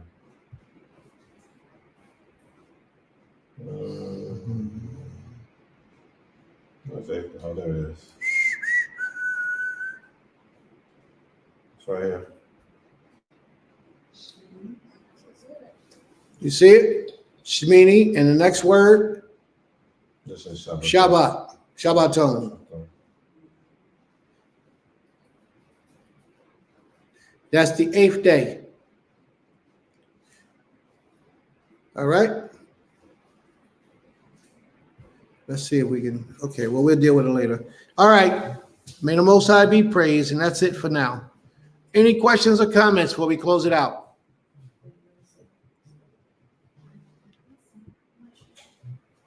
All right. We rise, please, and face these. What? Oh, yeah. Well, let's just see. I'm sorry, we moving too fast. It's like the in-between.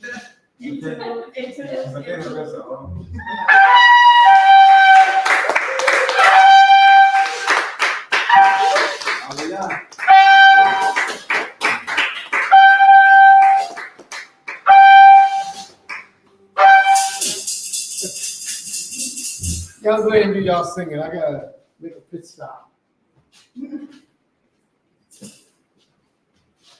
I think the signature.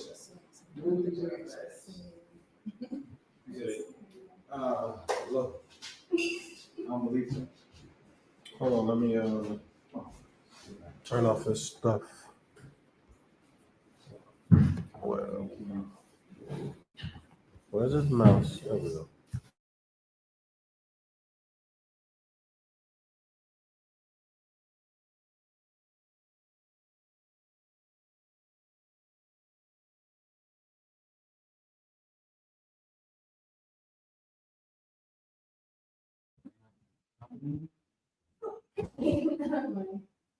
You know the song?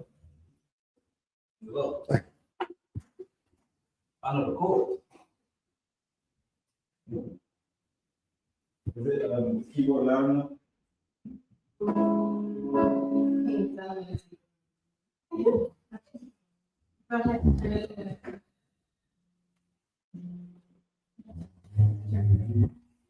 So Hopefully, we'll be an echo. you slide it over. Actually, slide this one.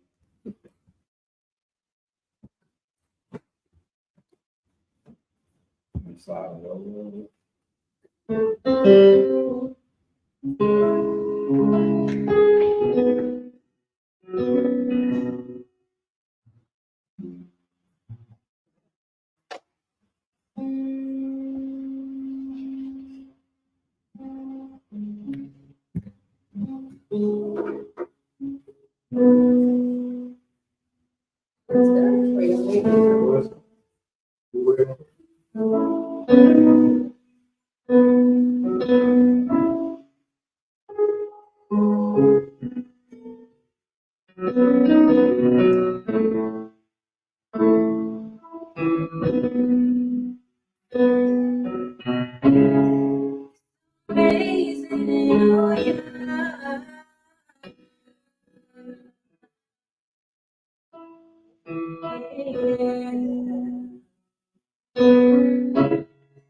Show us how to live, even when we don't wanna live. You made it easier. Oh, for this path that was given never. Showed us and taught us how us to do it. So can we?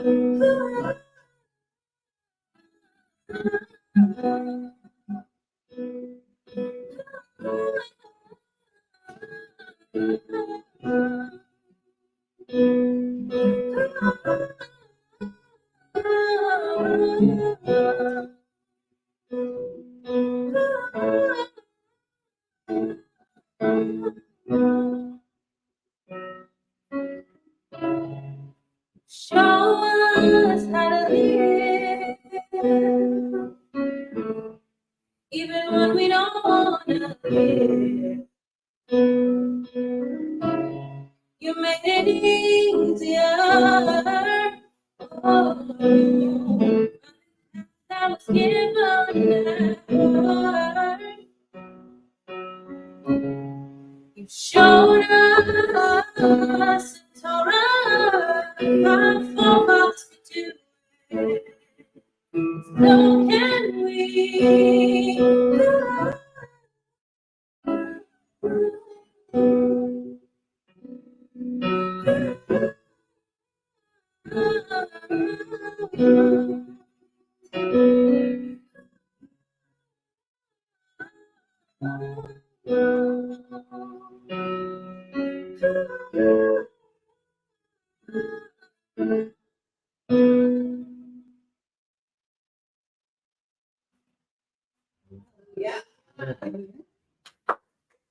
Most High be praised. What about?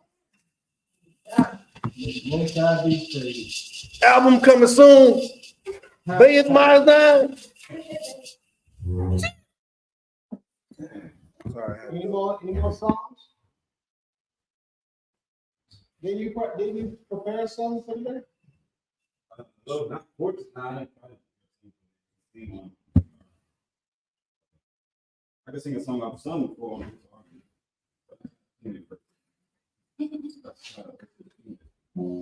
We got paper towels in. There might be some back on the floor. What's leaking? No water from the ice.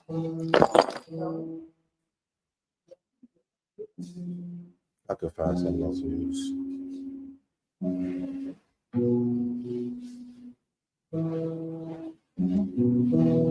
You ready?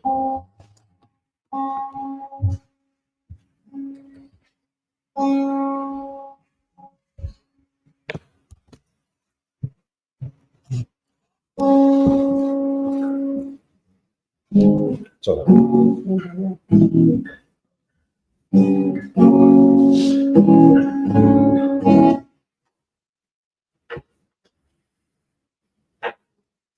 I forgot a solo. Can you solo him?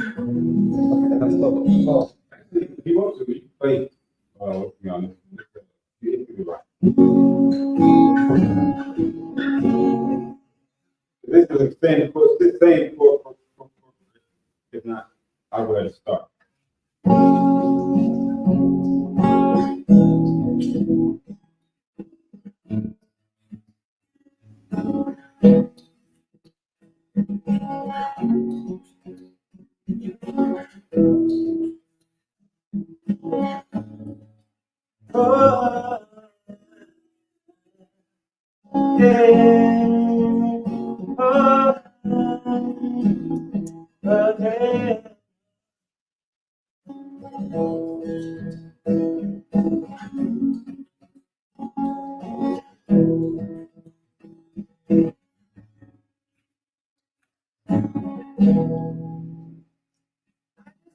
Thank you, God. You brought us to a place where I can see your face, the true and the true. You've shown us your love.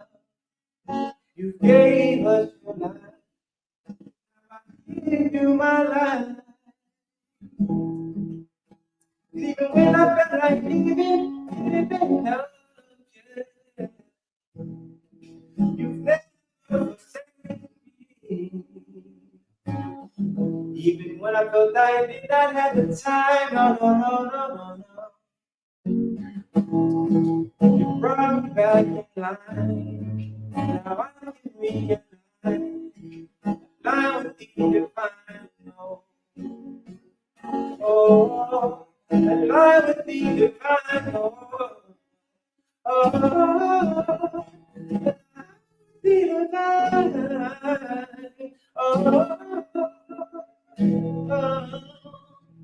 Yeah. One more time, I just want to thank you, God. You brought me to a place where I can see your face and the truth. You gave me your love. You gave me your life. Now I give you my life. 'Cause even when I felt like giving up, yeah, you've never forsaken me. Even when I wanted to take my life, no. Back in line, now I can realize I could be divine. Oh, be divine. Oh, now be divine. No, no.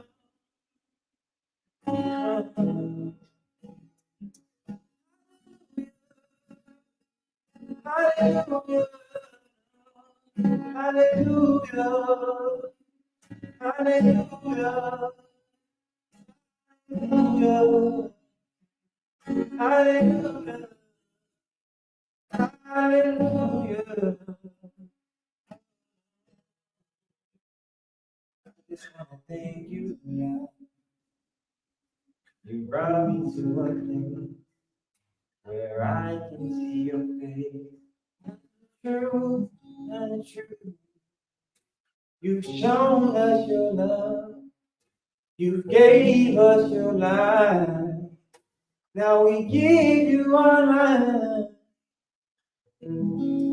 Hallelujah. Hallelujah.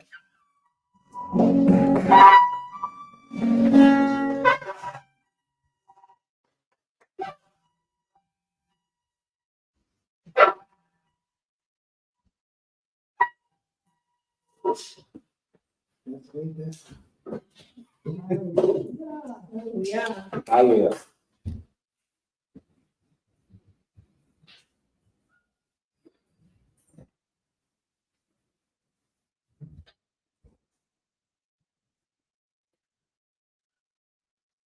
Hallelujah. Hallelujah. Hallelujah.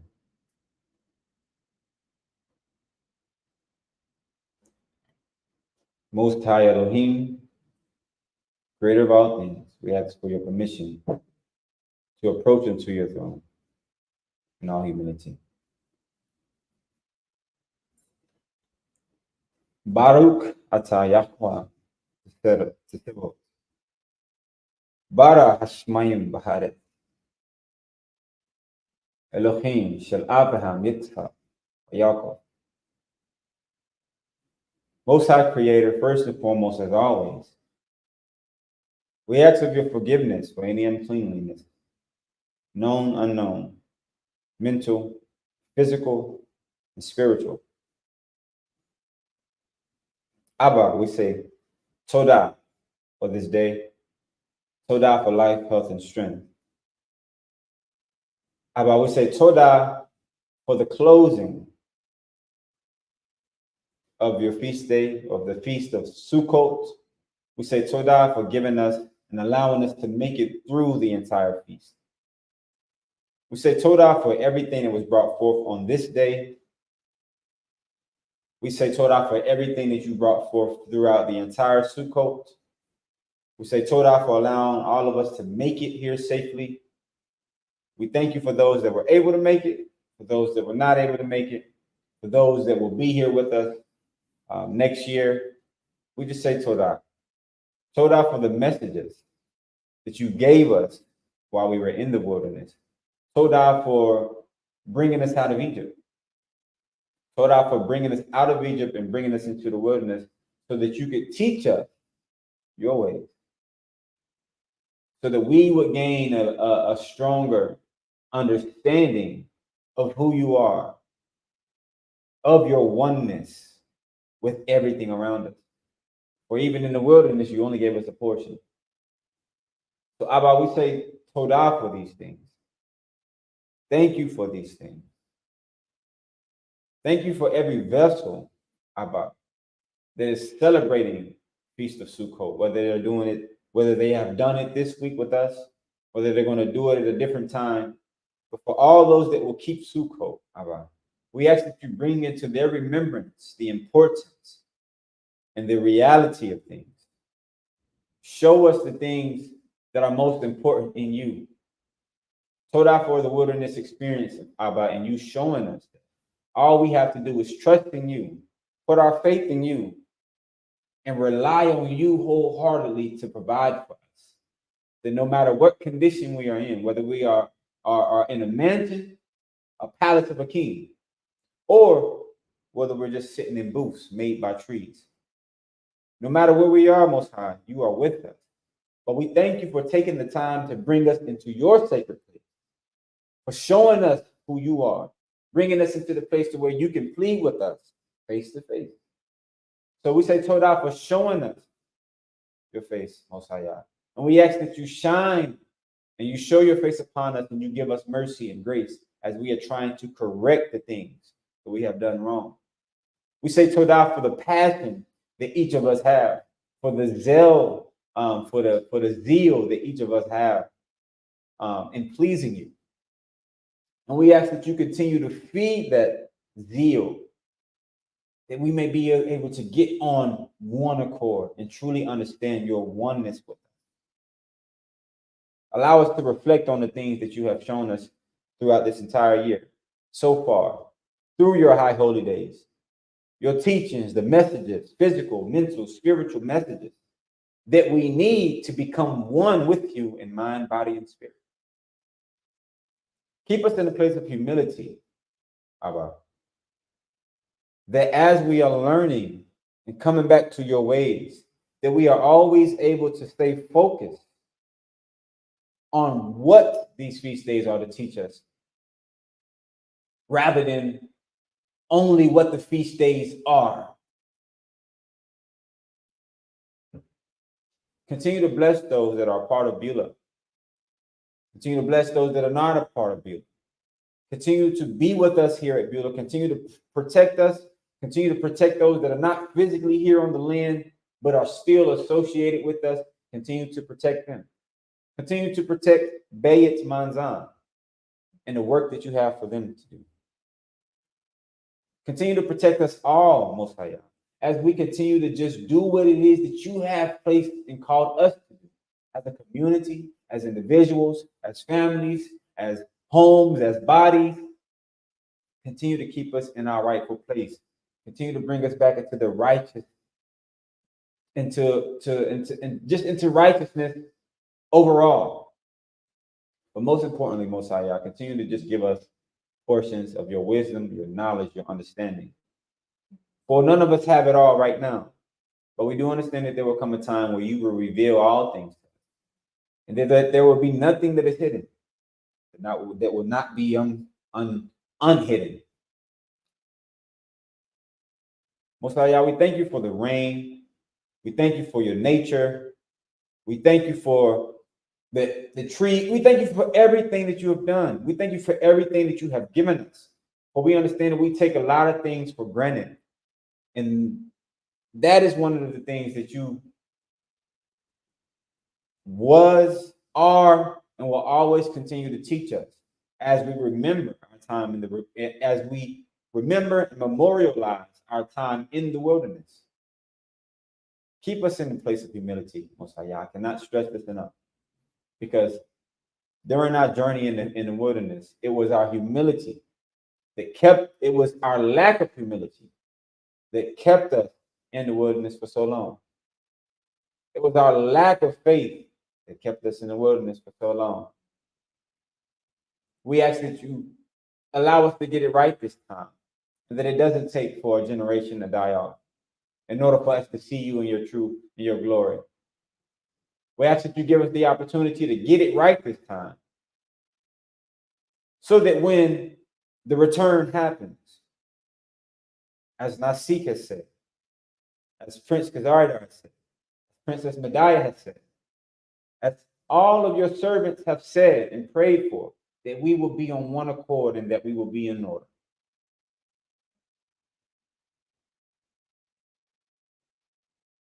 Keep us before you, Most High. Keep your spirit upon us, Most High. Continue to wash us and cleanse us, purge us of everything that separates us and deters us from your way.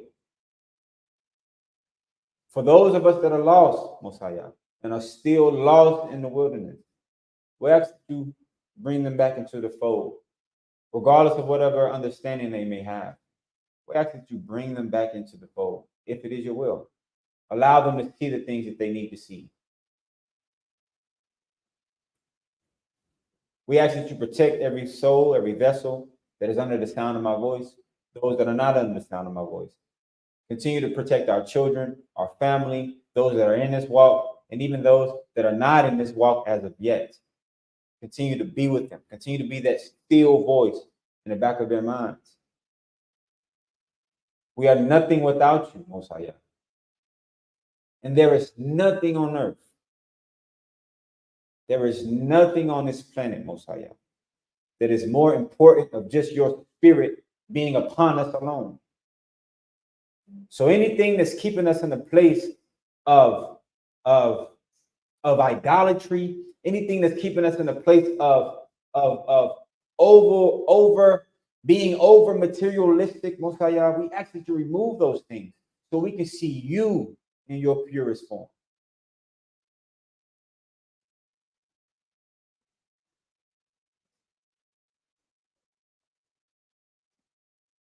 All these things, Most High, we ask, we speak, we command in all humility. As we depart from this place, as always, give us traveling mercy. Be with us. Continue to speak to us throughout this Shabbat day.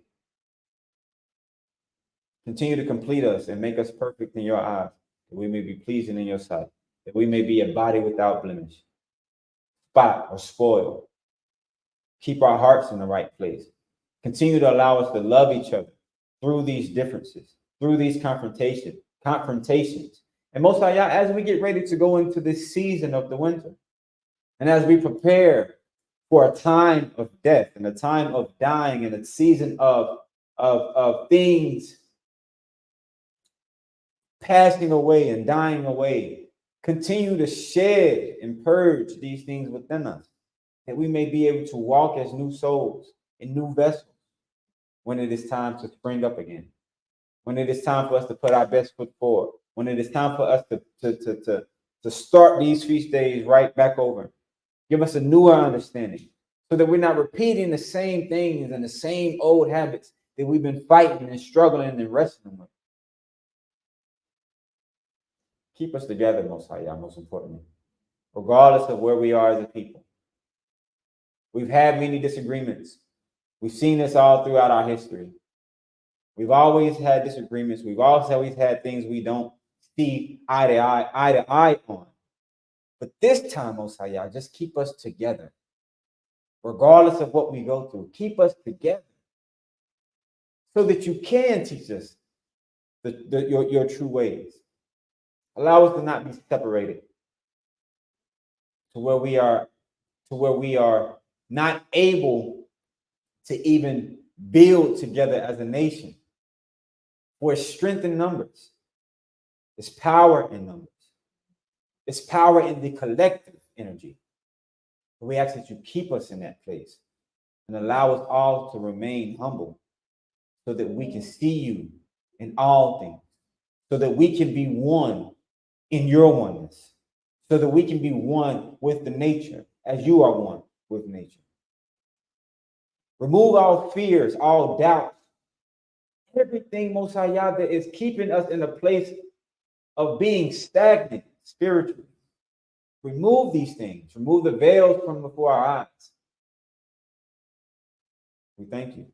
We say Todah for your mercy, your love, your kindness, your grace, and just giving us the time to correct our faults, giving us the time to correct relationships, giving us the time to correct our children, giving us the time to lead our children and correct ourselves and restore this nation.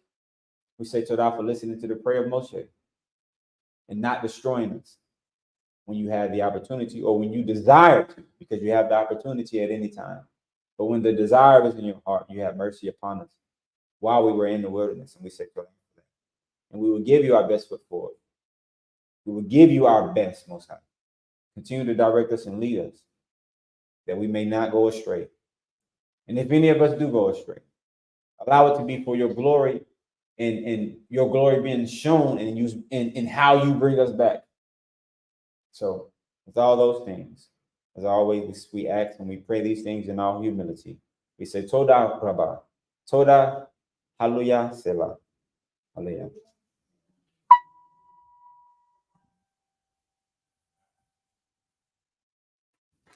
Yeah.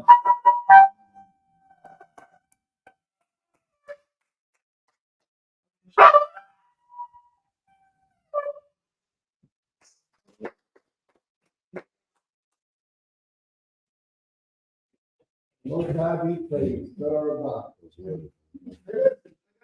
wanted to say, I have something I wanted to say that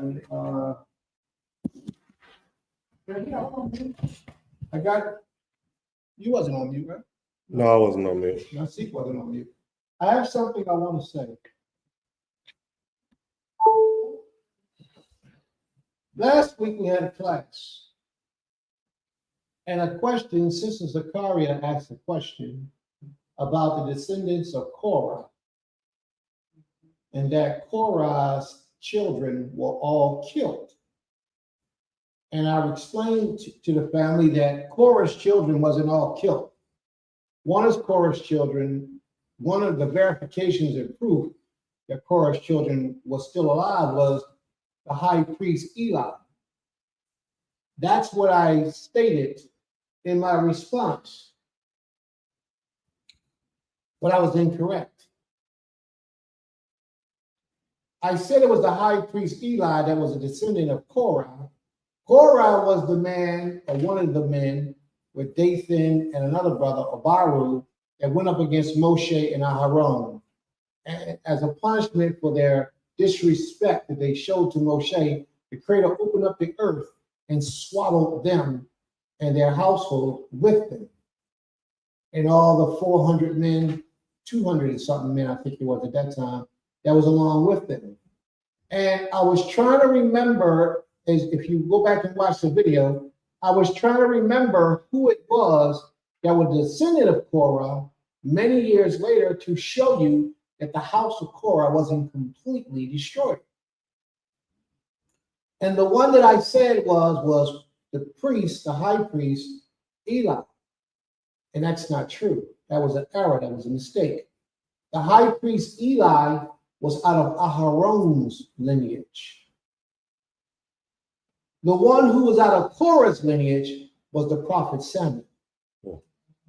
The prophet Samuel was out of the lineage of Korah. And that's why I made that mistake. Because Eli and Samuel was working together, talking and teaching, and Eli was teaching Samuel. And by me trying to spontaneously give the answer, I gave it some thought, but I referenced the wrong individual. Prophet Samuel is out of the lineage of Korah. And as I think about that, what I notice is that Korah's seed was destroyed and removed from the earth for what Korah did, his sins. But the Most High showed that the descendants of Moshe did not proceed in the future. Korah's seed did. Y'all see that? Although Moshe, you never hear anything about Moshe's sons after this. Nothing is no reference about Moshe's sons after the books of the laws were revealed, although they were mighty men.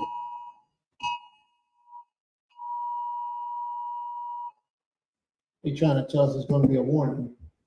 Although they were mighty men, it doesn't mention them afterwards, and you would think that Moshe's sons ruled on. Aharon's sons ruled on for a period of time.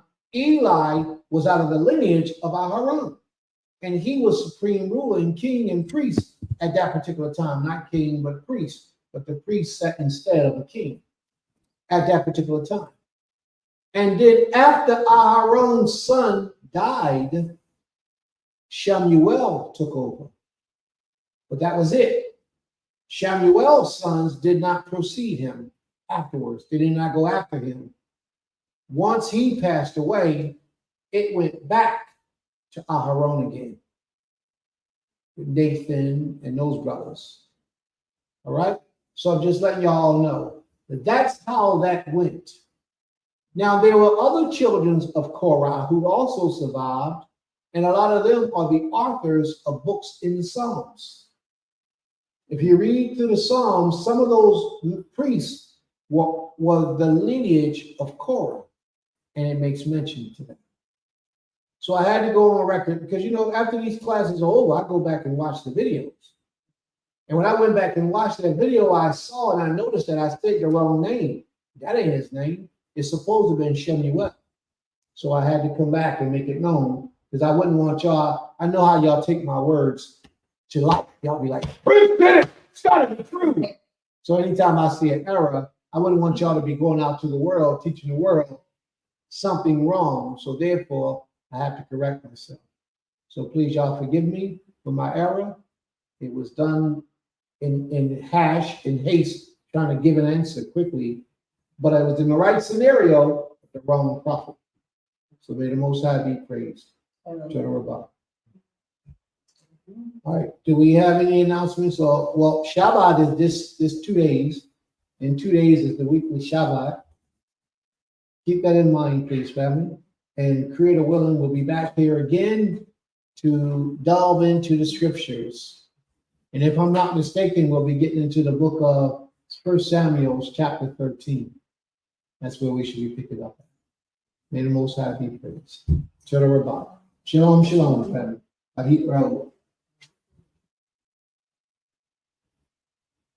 What's that word you just said? Lahit Raoh. I'll see you later. See you later. Lehit. Lahit. Lahit. Lahit Raoh. Stop, Fudge. No, I was looking at something biblically. I'll stop it there.